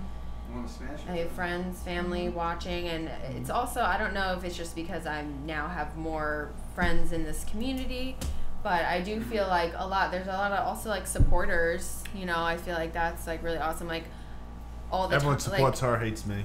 It works. You know, it's like people are telling me that's real talk. People are telling me they're excited to see me get back up there, and that's like a good feeling. But it's also excited. When I think about it, and I've thought about it, like I get goosebumps. Yeah. I get goosebumps. It's more than excitement. I got this guy. He's like, "When's the show? Where's the location?" So, you know, I'm excited, and I'm definitely ready to. I know I'm gonna bring a completely different package, so. I know. No matter what, okay, I think, you know, Shauna is ready to bring the absolute noise this season. Yeah. Whoa. I haven't used it yet. She's going to bring the absolute noise this season. I am fully confident with her physique, her posing, her progress, not only as a coach, but I 130% support her as her boyfriend, and I don't give a fuck who out there jumps on the Shawnee-tron bandwagon. I was from day one fan number 1. Okay, so take a fucking seat and get to the back of the line. Get to the back of the line, okay? So I will always be her number 1. I will always be her number 1 fan. Always be your number 1 fan. Okay, who's on the fucking bandwagon? I'm number 1, bitch. My second question. Whoa, slow down. Doing his thing over there. He doesn't have a mic. As being the future of Tough Table, what do each of you see as the future? Brian, you go first. No, I'm going last. Okay, you go last. Quick, let's go quick. Shauna. Go fast, Shauna. I definitely see it becoming a more like gaining even more popularity, being more. I feel I can't wait to. I know we always talk about it being like a real set, you know, at a new location, lasers and tigers. Very like Fox News-esque. Laser drops. Even, I mean, there's been a ton of upgrades, but we're limited now, so we have to break the table down for posing. Yeah, but I feel like I'm really excited to see it at like professional, like elite level. Me too. I mean, just from 1 year ago. Oh, yeah. This is my second one, but I was on the very first one. There was none of this. Yeah. No, we didn't have microphones. We didn't have gadgets. We didn't have anything. we didn't have lights. Right, and that was just a year ago. So I'm excited. I think as more people start really paying attention to what Tough Table is doing, it'll grow larger because there's a lot of information. Just you showing me the drop down, I didn't even know that was available. So if people really pay attention to what this is, and they start talking, table contents, what you can find, because it makes it the ease of access and the ease of obtaining information. Even if you don't want to go through the whole episode, you just want a clip. Yes, it's so easy to find it. That's why you have to go to the table of contents. Go to the table of contents. The number one criticism was always, some of the episodes are long. I don't want to search through stuff. I always put the timestamps on there. But if you go to SUFToughTable.com and you go to topics, there's a table of contents. You may not want to watch the whole episode. You may not care what certain people have to say about certain things. You got it looking like ESPN right now. So you may not want to see everything all the time. But if you go to the Tough Table of Contents, you'll see, effective fat loss. You click that link, it goes right to that specific episode at that specific time, and you watch that. You can watch that 15, 20, 25-minute segment and then move on. So that's why I don't care so much about the episodes being longer now. Well, the longness actually is good for when you give us those death cardio days. So watch while you're doing cardio. And I know that I'll probably be done by halfway through the episode, and then the next time I have to do death cardio, then I can watch the other half. You know, it's just. So you've seen a big evolution. You were here for one, but you've been here throughout. So that's when he called me out. I don't remember this. I remember it very well. But even what she said, I've been to multiple ones, and you still see these lights weren't here last time I was here. Like every time I come, it's something new. Every single time. Yeah. So I mean, like I said, it takes a lot. And a lot of people are watching it because people I didn't even know. We got to keep that ground going. I want to make sure we get great panels, great topics, great discussions. I want a bigger audience. It's not just geared for competitors. I want people to know this is for regular fitness people. The drag and drops are a good addition, so you can see other things as well. Del Pally can come in if he wants. I put a lot of money and time into this. To make this work, I'm going to keep pushing. I'm going to keep making the updates. There's a lot of great people out there who are supportive audience. We've got to keep that growing. And that's with every business. You got to start somewhere. You start small, and then you grow, and you learn from every episode. I mean, you can apply that. You start small, and then the second time it's like quadruple the size, but sure. Yeah. I know. I'll wake up tomorrow. I'm gonna wake up. I mean, Shauna. We had Shauna do the camera person. We didn't even have her face. Yeah, I was behind the little L&S Taylor's. Woo! But no, I'm gonna wake up tomorrow, and I'm gonna roll over, and he's gonna be like, I ordered some things. Already making up. I making up. So I think I need another camera. I just ordered 3 cameras. We started off with the one camera. I think I just ordered 3. We're up to 7 now. We got 7 cameras. Wow. It was like the first one was like the infomercial with the low light. Yeah. Where you only get that sound. We'll have some strobe lights coming in the next time. I think we're doing lasers like the shirt. Lasers like the shirt. We got to do an episode with the laser background. Oh God. 100% we got to do an episode with the laser background. I think we're on the right track though. I really do think we're on the right track. I'm gonna keep going. We're gonna keep going, and go from there. If anyone out there has any questions that you want submitted for questions from the audience, you could email me at info@Sci-Unisonfitness.com. I'll post that in the description for the video and on the website. So you can ask questions to specific guests. Be sure to follow me on Instagram so you can see all these updates. You can see the panel, or you can, instead of emailing us, once I post a panel photo, which I usually do a couple weeks before, you get to see who's on the next panel, and you can ask specific questions to either us as a panel or the people individually. So look out for that. And we're going to take a quick break and go right into topic 2.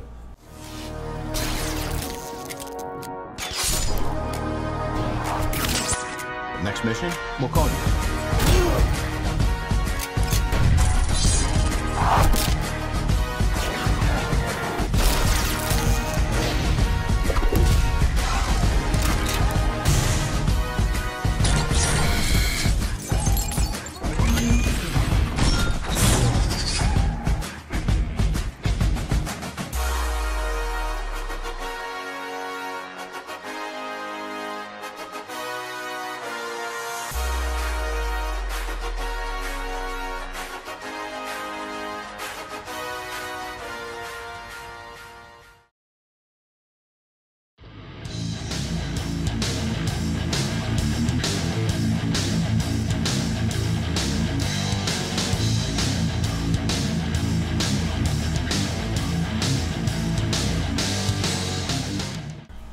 Sophie calls herself and leaves herself voicemails when she listens to herself.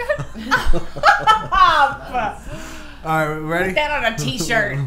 So we're going to roll now into main topic number 2. Okay, main topic number 2, we're going to focus on fitness priorities and what I call switching gears. All right, so not everyone is going to have the same set of goals in fitness, but more importantly, the same person may have different goals based on where he or she is in life. You know, things change, and so do priorities and goals. Oh, shit. I forgot a question from the audience before. There was a question of favorite gym songs and playlists. So if you are training hard and you don't have this song in your playlist, you're soft. All right. Time to play the game. It's hard, though. Time to play the game. On the bleaching. Time to play the bleaching. I am a bleaching bomber of the hound all night. I know I am insane. I belong into a prison named Isaac Bleaching. Do I belong in there? No. I want to get out. I want to be a free Bleaching. Please send a good lawyer named Johnny Bleaching. He's my attorney, my assistant. Okay, wow. Great song. Time to play the Bleaching. Yeah, absolutely. I'm going to post that song on my next show. Time to play the Bleaching. All right, so tips and pointers. Here we go. Transitions. Who's going through a big transition here? I feel like it's us two. Ooh. Yeah. Big transition. What now? That's what I said. You know, I think that the your key... transition being going from competing for however many years in a row. 5 years to, you know, what's next. And, I mean, I'm not even going to lie. I went through a period where I was starting to feel like that retired athlete syndrome, where you just kind of like get depressed because you're so used to everyone rooting for you. Yeah. You know, they want to see you on the, you know, in the spotlight, and now you're no longer in the spotlight, so people aren't rooting for you. So how do you stay relevant? Do you stay relevant through posting workouts, or do you stay relevant through building something? So it's trying to find for myself, what was I going to do? What was my next move? I was scattered because I had so many thoughts. I mean, we talked because I was bouncing back so many ideas that it was so overwhelming. I was journaling, I was brainstorming because I knew what I wanted, but it was so much that it was like, okay, just stop, rewind, take a step back, and then things are finally now coming into play, but transitioning into a human again, really. Yeah. I mean, sometimes you kind of forget what it was like. Yeah, like I had to rethink, like I had to go back and look at pictures. Like, what was my life like before? Like, how did I live normal? I mean, I did, but it was trying to remember how was kind of a bit of a struggle. But I think using competing as a platform works to build, if you really want to build like a new entity, maybe like refocus on other things like relationships, especially if you haven't been in one, or if you didn't have one that you were already in when you first got started, because it's damn near impossible to get a new one when you are competing, or even just like business ventures, personally giving time now to help other people, because when you're in prep and you're waist in, you don't really have time. People come at, you know, just because you compete, people think you're an expert. Oh, can you give me your diet? Can you train me? Like, will you write something out for me? No, you can't, because there's just no time. So now I have time to actually help people and make money from it, because before it was like, if I'm not making money, you get to that point, it's like you're just wasting time. Right. So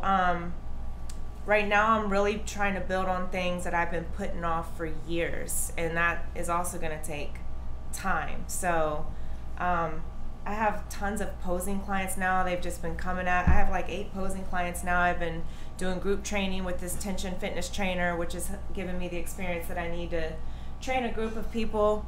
So, are we good? No, I'm sorry. I just noticed, not to cut you off, I noticed that there's a piece of tape. It's been there the whole time. There's like a 4-year-old piece of tape in my water. It has been there. Yeah, but that was some kind of. I didn't notice it until now. Yeah. Did you see me notice it? I looked at it. I was like, What is this guy doing? I thought you were confused at how much you drank already. no, I'm seeing this old stained piece of tape, probably from like 2 years ago. I thought it was a Band-Aid or something. But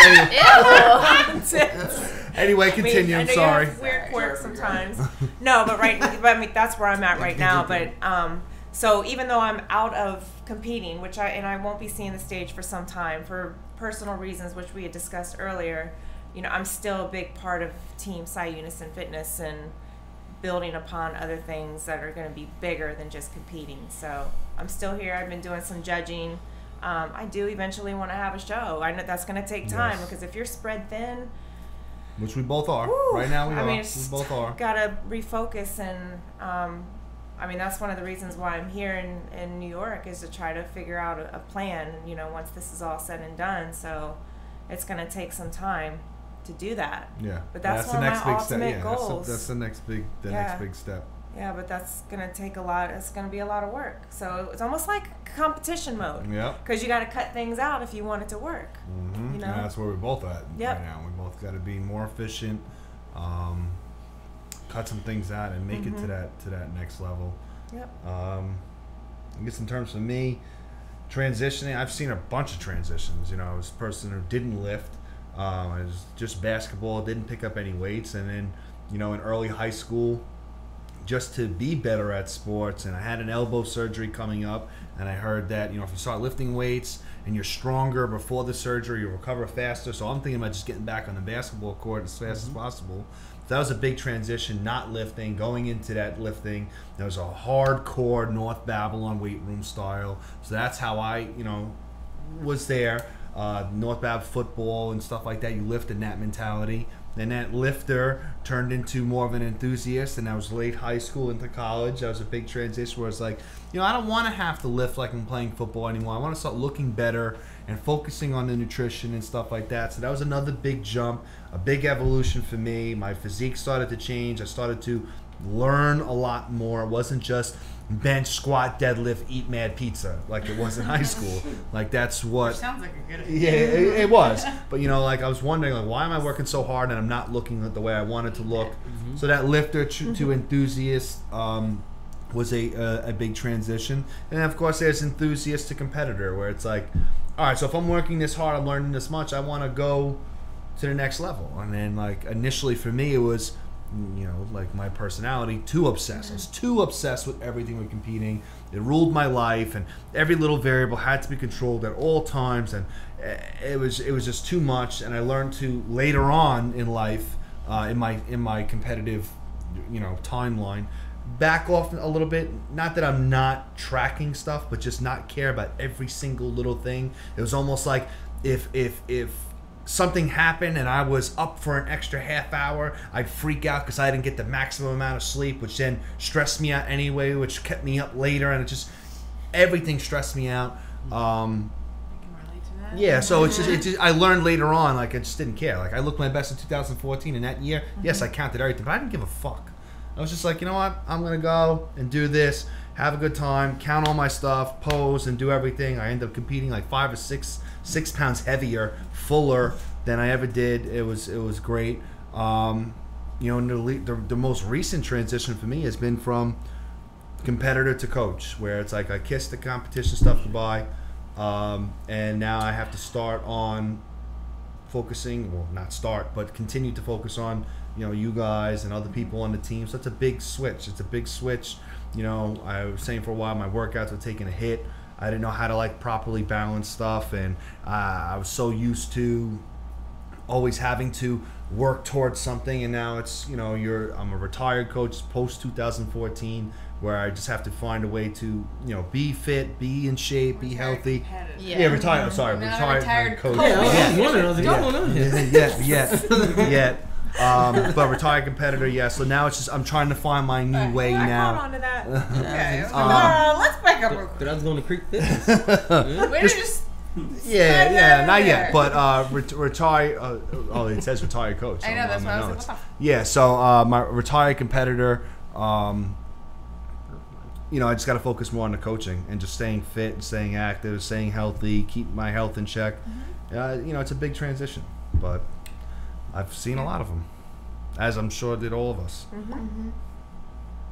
I think it's a transition. You went from for zero everybody. to hero, right? Yeah, I did. I was just like, I didn't know what the hell I was doing. But you still made it happen. Yeah. Thanks to Leroy. Leroy got him on stage. Nice. I mean, you went from you both were one of those the vegans, right? That was it. Vegetarian. Oh, okay. Well, That was over a decade ago. Well, I just became unvegetarian last year, no. so there was that transition. But that actually wasn't as bad as I thought it was going to be. But I did track in high school and track in college, and then collegiate track I didn't finish. I quit on 2 different teams at 2 different schools. Not because I just felt like I didn't have a choice, so that was kind of depressing. I ended up gaining 30 to 40 pounds afterwards, so I kept eating like I was running. Yeah, baby. Yep. So there was that transition, and then there was a really I want to see long... Sophie at 210. Oh, that'd be It nice. wasn't 210. My heaviest was 170 something, and I just remember stepping on the 210. scale Couple more and being cheeseburgers. Yeah. Sophie at 210. Cheeseburger away. But then I wasn't a competitor. I wasn't doing anything athletic except for lifting for a really long time, for probably 10 years, until I found bodybuilding, and it was just, that was nice to, I didn't think there was something where I could be competitive like that again, because track left such a big hole. I felt like it's such a failure. So transitioning from not being competitive to being competitive, and then within the sport, transitioning from being my own coach to having a coach. And then after this season, there'll be a big transition to having surgery and Taking around, recovery. Every transition has its own set of feelings, struggles, emotions. Purpose. Yeah. Yeah, it's. I distinctly remember finally seeing my abs for the first time, and it took in my head it was, wow, it took me 20-something years to finally see these things. Well, that's But my mentality was I have to get here faster and more efficient. So therefore, I have to kiss these things goodbye. I have to eat all this food, get ballooned back up to 240, and let's see how fast I can get back. So that was yes. I saw my hands, I look good. I was but it took too long to get here. I forgot some steps. Was this sufficient? Got fat again to see if I can do it on call. So it's that. And that was a big. I still remember that whole phase where I was yo, you're crazy. I'm listen, I got to see if I can do it again. I did it again. So that was a big step to go from that enthusiast to that competitor, where it was wow, I got lean. Let's do it again. Let's do this first show. Let's do the second show, and it was.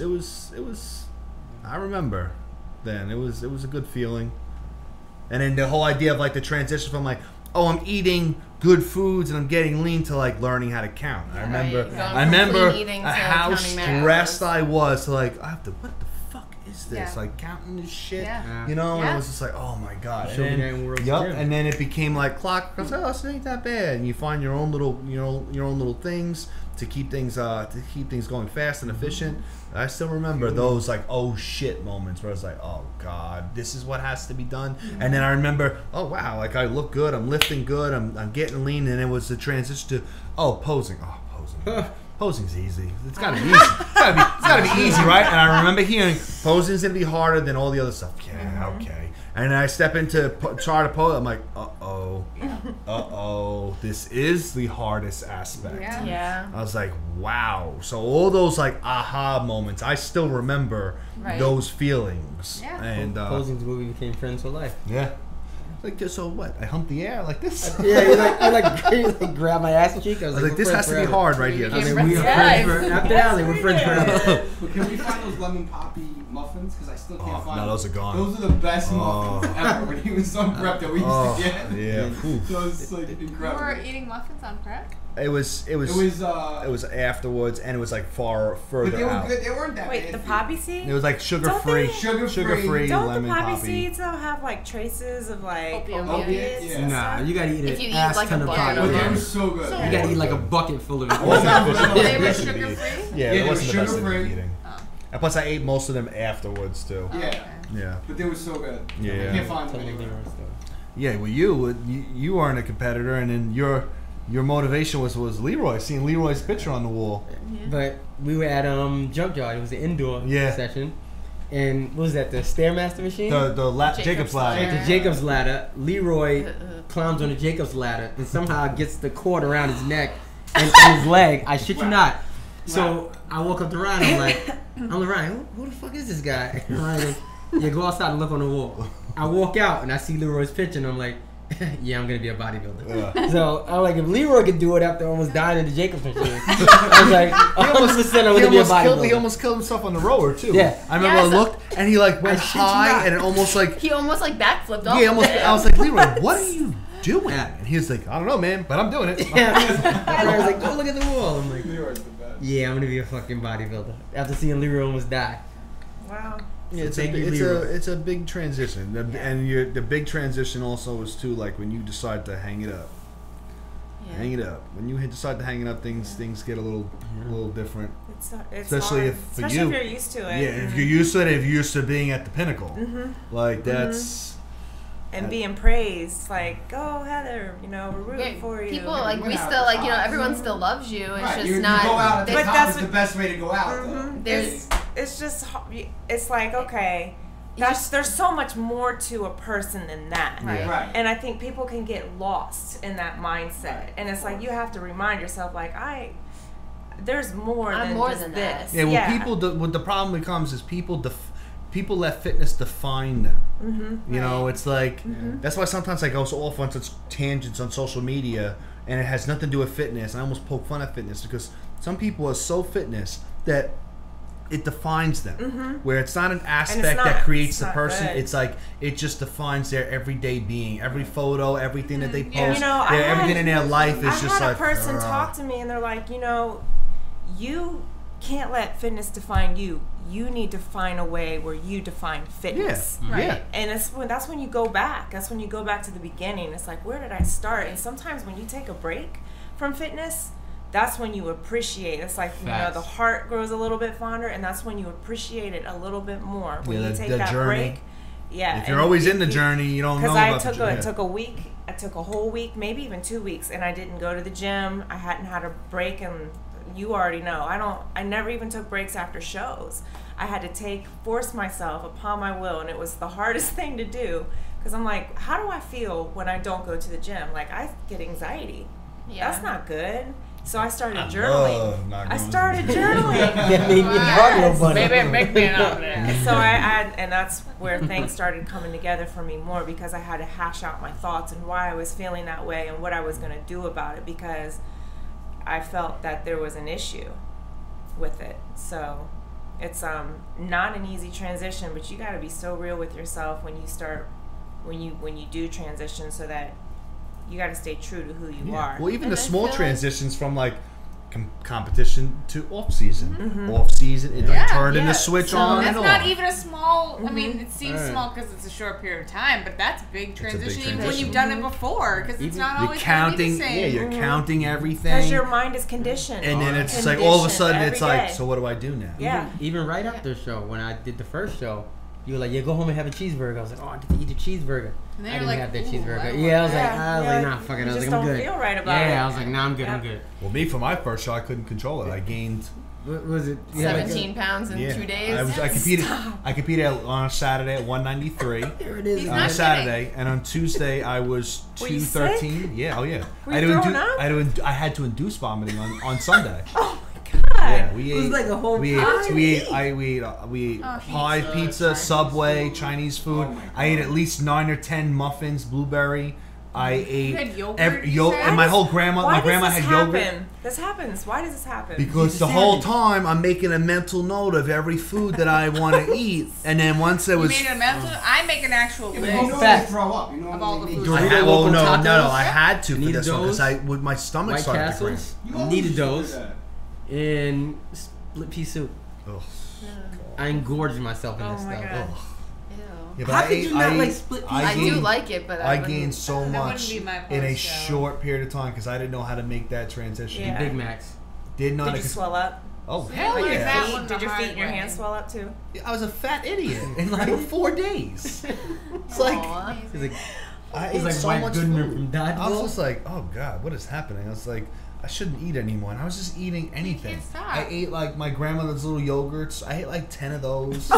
Just rice pudding, ate it, like Oh. anything. I was making peanut butter and jelly sandwich, eating Okay. it. that makes I was eating everything. You're like egos. Yeah. for I know, and then we had ice cream. We had ice cream. The last thing we had was ice cream, and it was like the food. I felt it up to here. Oh. You know what I'm saying? Like I felt the ice cream still cold sitting in there because it wasn't going anywhere. Savage, man. And Savage. He is Straight it savage. was Oh bad, my gosh. and I had to induce vomiting because there was so much pressure. Yeah. I felt the pain in the back of my shoulder. I was just like, I feel Cramping. like I'm stuck.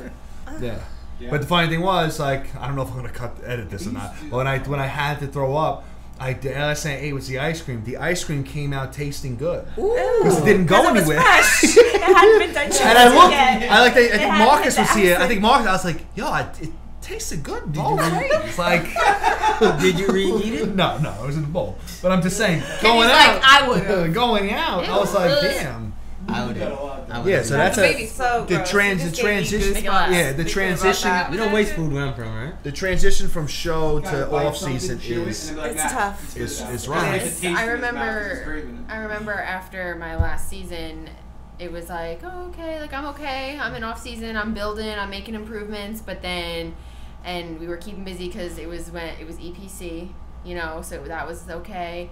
And then we got to Natural Mania, and I was like, this is weird. And you know, people are like, oh, I have the stage itch. Like the itch was real that day. You know, it was like, I'm kind of pissed off. I'm not getting on stage. I'm not tan. I'm not shredded. Like, what is this? And you know, that first show, like being staff and being there was kind of felt weird. And then being told that no, you're not competing again until this day or like whatever, and next year, like that was rough too. I think a good tip for people is to stay busy and do stuff and learn how to do something new. I mean, I kept busy with like, you could still be involved in different ways. making the suits. Making suits, Posing. doing posing, you know, I feel like that was really helpful. And then it was also, again, like as much as I was like looking forward to getting back on stage this season, turning that switch on and like getting back into the groove of like really taking all aspects, like not even just your workout seriously, but nutrition, sleep, supplements, everything, just being on top of everything. And now like living with someone too, like this, everything was different this time around as much as it was the same.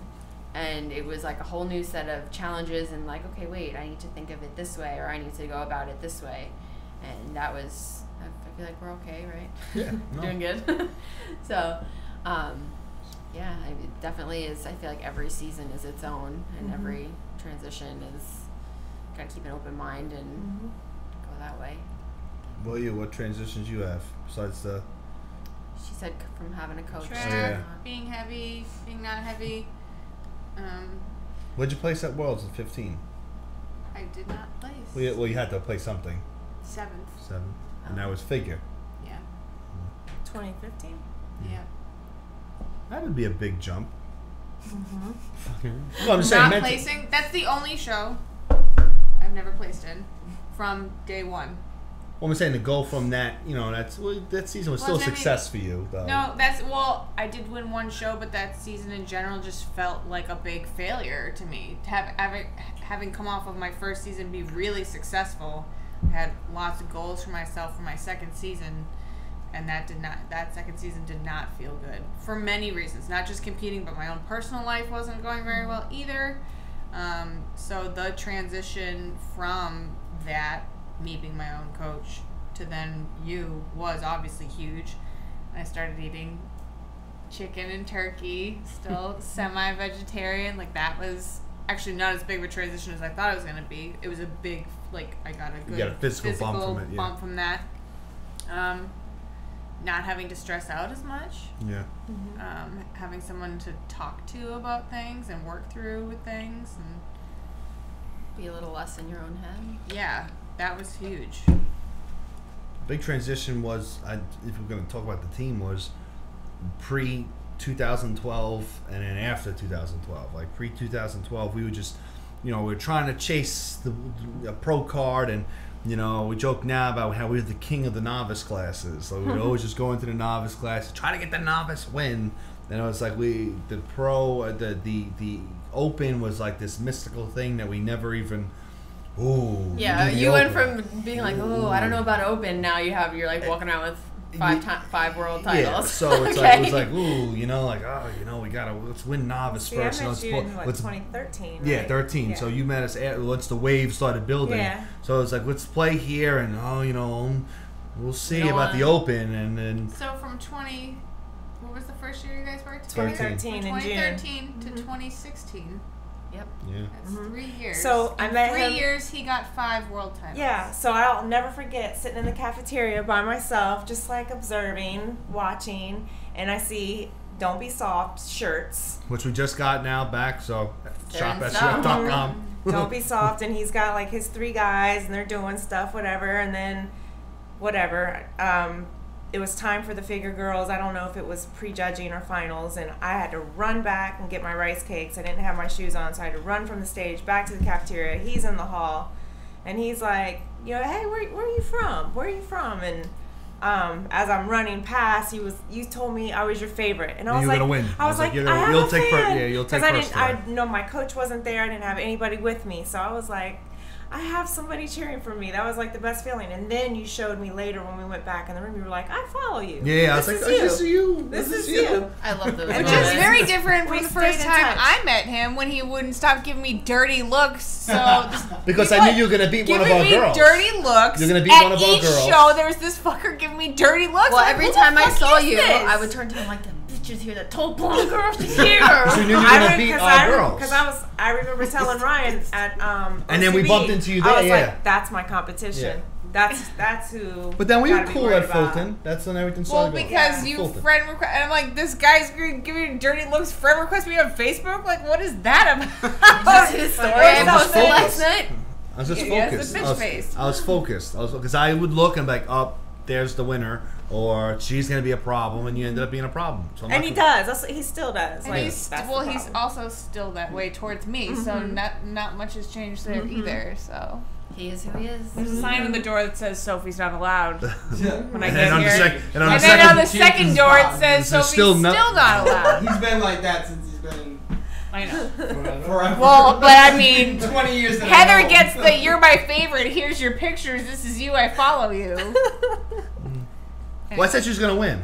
I was like, she said, "Oh, you saw my class?" I was like, "No, I didn't need to, but you're gonna win." Yeah. So I knew that was gonna happen. That was That's third. cute. That's nice. It's a nice story. That was third. And she wasn't in competition that day. I didn't have any girls. Okay, whatever you want to tell yourself. So am I the longest standing female on your team? No, you had other Leroy for places. Longest standing female that's still on the team. Yeah, still on the team. Some people go their own way, they retire or whatever. But yeah, no, because 2012 was when we got that first pro card. I should get a T-shirt for that. Yes, that was the first pro card. That was a big transition. We finally went into the open with Tyrone and we won a pro card. Mm-hmm. And to have that, it was just like that fire got lit. I was like, oh, okay, this is what this feels. And we just kept it going. Went into 13 and 2013. Herc, we won 3 pro cards in the same night, and the overall just rode that steam. We bumped into her at the Northeast Classic, and we just kept that going. So that was a big transition to go from the king of the novice classes. I don't know if we have it to compete at that level to Yeah, to where we, King of World titles? to where Mr. we, World. to where we are now. That was a big transition. A lot of people would, I guess, find ways to slack at that point or get comfortable. That's not my style. No. But definitely a big transition. Yeah. All right, so switching gears. Anyone else? Good? Yep. All right, so we are going to go now to someone at this table. All right, so someone at this table. Guest number 1. In preschool, I was being chased by a classmate, and I really had to use the bathroom. I tried to hold it, but ended up peeing my pants as I was climbing a ladder on the playground, consequently drenching the person chasing me. Oh, Jesus Christ. So this person is basically peeing on people. Okay. Has anyone seen Girls Trip? Guess 2. Okay. Guess 2. Number 2. I was born premature and weighed 4 pounds. Okay. Write it down. Write it down. Guess 3. When I was 10, I had a class dance play that I did not want to go to. The class was supposed to have matching white shoes. In an attempt to avoid the play, when we were at Payless buying shoes, I snuck 2 different left shoes into the box. My plan didn't work, and I still had to participate in the play. Mismatching left shoes and all. Let's guess 3. Mismatching shoes. Guess 4.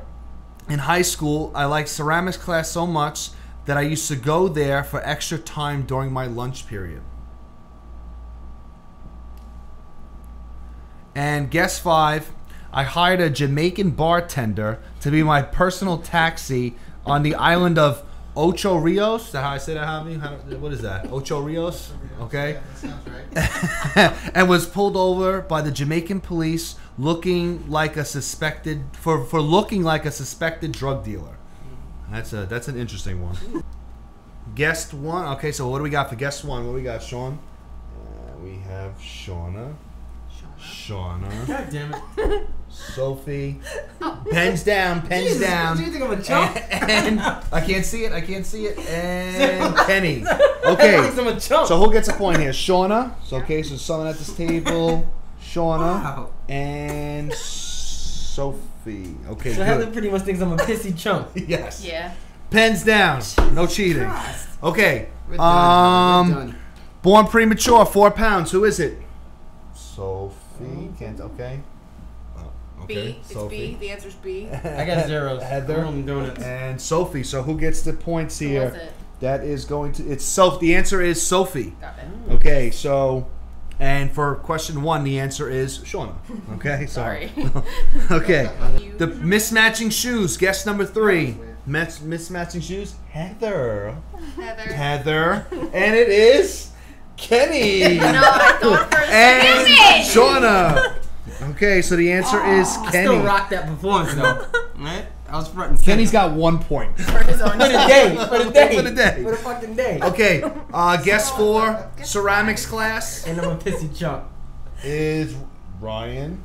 Ryan. Please don't let me ride. That says Shua. Sure, okay. I have this. And Ryan, okay, so who gets, the answer is Ryan. You really? Yeah. Oh my god. Heather, you're a drug dealer? So she thinks I'm a pissy. Okay, and Oh, she's the moving away. Jamaican, the guy who's with the one who's with the Jamaican, who's a drug dealer. Kenny. Wow. Kenny. 2 Kennys. Ryan. Ryan's never left like. Yeah. And That's amazing, it is Heather. Heather Drake. I need to find some new friends. Okay, so let's get this tally going. Uh-oh. Tie. We have a tie. You know what that means. Right, get War. the cards. Get the cards. Get those Iron Man like playing you write your cards. name. You know how to play War? No. What else you mean? How do you not know how to play war? Like that. You're selling drugs and you don't know how to I play know war. I should. That's because we're They twins. didn't teach me that in drug selling school. Okay, so here we go. We got War between I already Sophie. know who's gonna win. Ooh, this is war. Ready? War. And go. 1. I, D, Claire. What she Got a got? 5. 10. And And I know. 5. And Sophie has a 10. Well, Damn now- it. Always Well, wins. Sophie, Sophie's now you don't wins. have to pick Always between sweet tea and fruit I know punch. now. I get Oh. along. Why do we even do this? Sophie Anytime always Sophie's here, wins. she's winning. Damn it. That's it. What? No, there was No, a time no. that I didn't win. I Did won. she The lose to time me? that Shauna Shauna won. But I wasn't allowed to win either. When I won But I won the giveaway. You did win the giveaway. And I'm winning this. This is not fun. Yeah. They don't call me the Destroyer for no reason, Ryan. That's right. You came up with that name. This is not fun. Okay, so there you have it. Sophie gets a Tough Table shirt. Don't throw that in my Gets face. new intro. Damn it. She got both. Here we go. I wanted Put the those, intro. throw those back. Sophie, give me the intro. Just, hey, bitch. Jesus Christ. I walk outside, Kenny's out there. He apparently said hi to me. I didn't hear him, but I was like, hey, bitch, what's I know. up? I'm like, hey, Sophie. She's like, hey, bitch. Hey, bitch. I mean, she came in Javi, give me a clap. talking to Ryan like, hey, dickhead. Okay, He basically so said, hey, bitch. Kenny's selling drugs. we're out of something at this table, and what do we got next? We have, oh, I love these. We have another episode of Coming Up Wire. So, Cody, take it away. Welcome everyone to Coming Up Wire. On this edition, we're going to discuss 3 food trends in what you could call the new age fitness community that I hate. Number 1, avocado toast. First question that comes to mind, why? Is it a fruit? Is it a vegetable? Is it an egg? I don't know. I'm not America's Next Top Chef, but what I do know is it's not a spread. Eat what you're given, do what you're told, stop making it complicated. Number 2, weighing cooked food from a raw label. Why would you cook food, then try to weigh it out and do all the math associated with that? Just weigh it out raw, cook those portions, and be done with it. Last but not least, kombucha, or really any other kind of digestive drink that's in a glass bottle and costs you an arm and a leg. Just eat some yogurt. Stop trying to be a hippy dippy and buy something that you can then promote on Instagram like you're into fitness. You're not. You don't cleanse. You know you go out to the bar and get white girl wasted. You're not fooling anybody. I hope this was informative. If it's not, I don't care. Have a good one.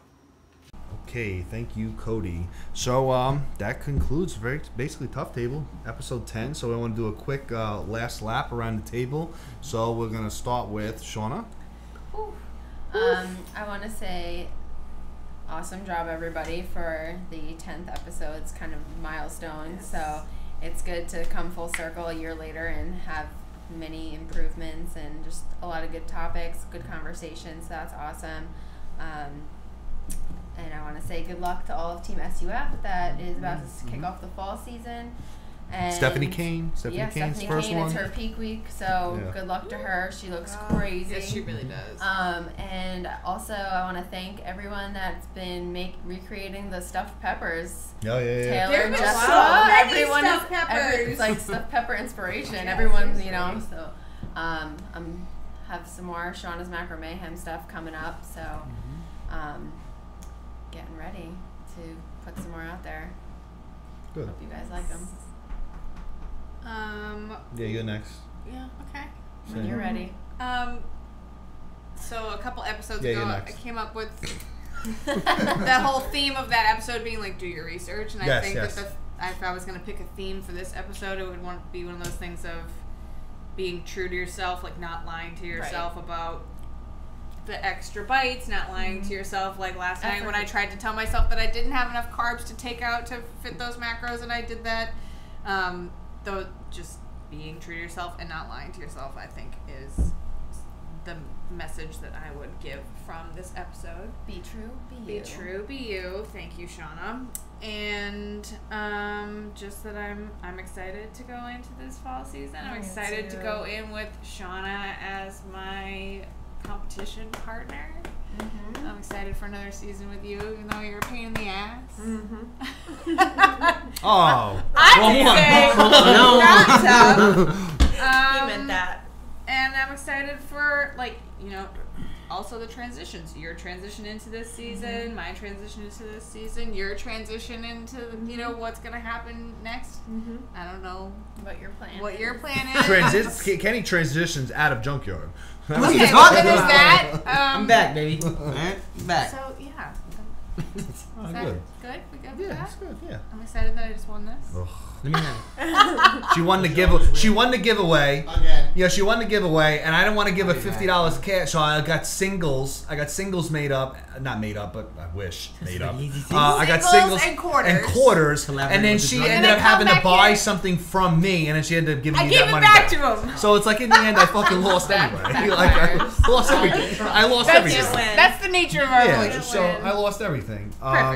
Last lap for me. As always, I'm going to thank Initium Eyewear for the best in eyewear, whether it be regular sunglasses, my computer glasses, prescription glasses. That sick picture, yes, that it's was great. really good. We need a poster. Yeah, so Jason at Initium Eyewear, they're always the best. They're always going through all the crazy custom shit that I want to do. I probably drive him nuts, but he's the best. NutriBio for always supporting me, supporting Tough Table, supporting Junkyard, giving us the product for the giveaways. I'll always be appreciative of them.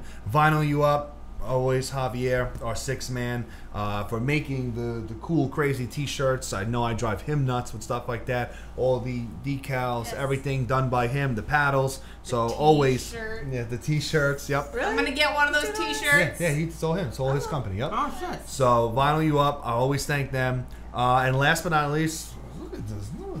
Look at this jacket right here. Okay. Yeah. This is L&S Custom Tailors. My buddy Coledro. We went to elementary, middle school, and high school with. Hooked me up with some nice jacket. He's best. You look especially handsome. Yes, best in the business. So I'd always like to thank him for helping me look good.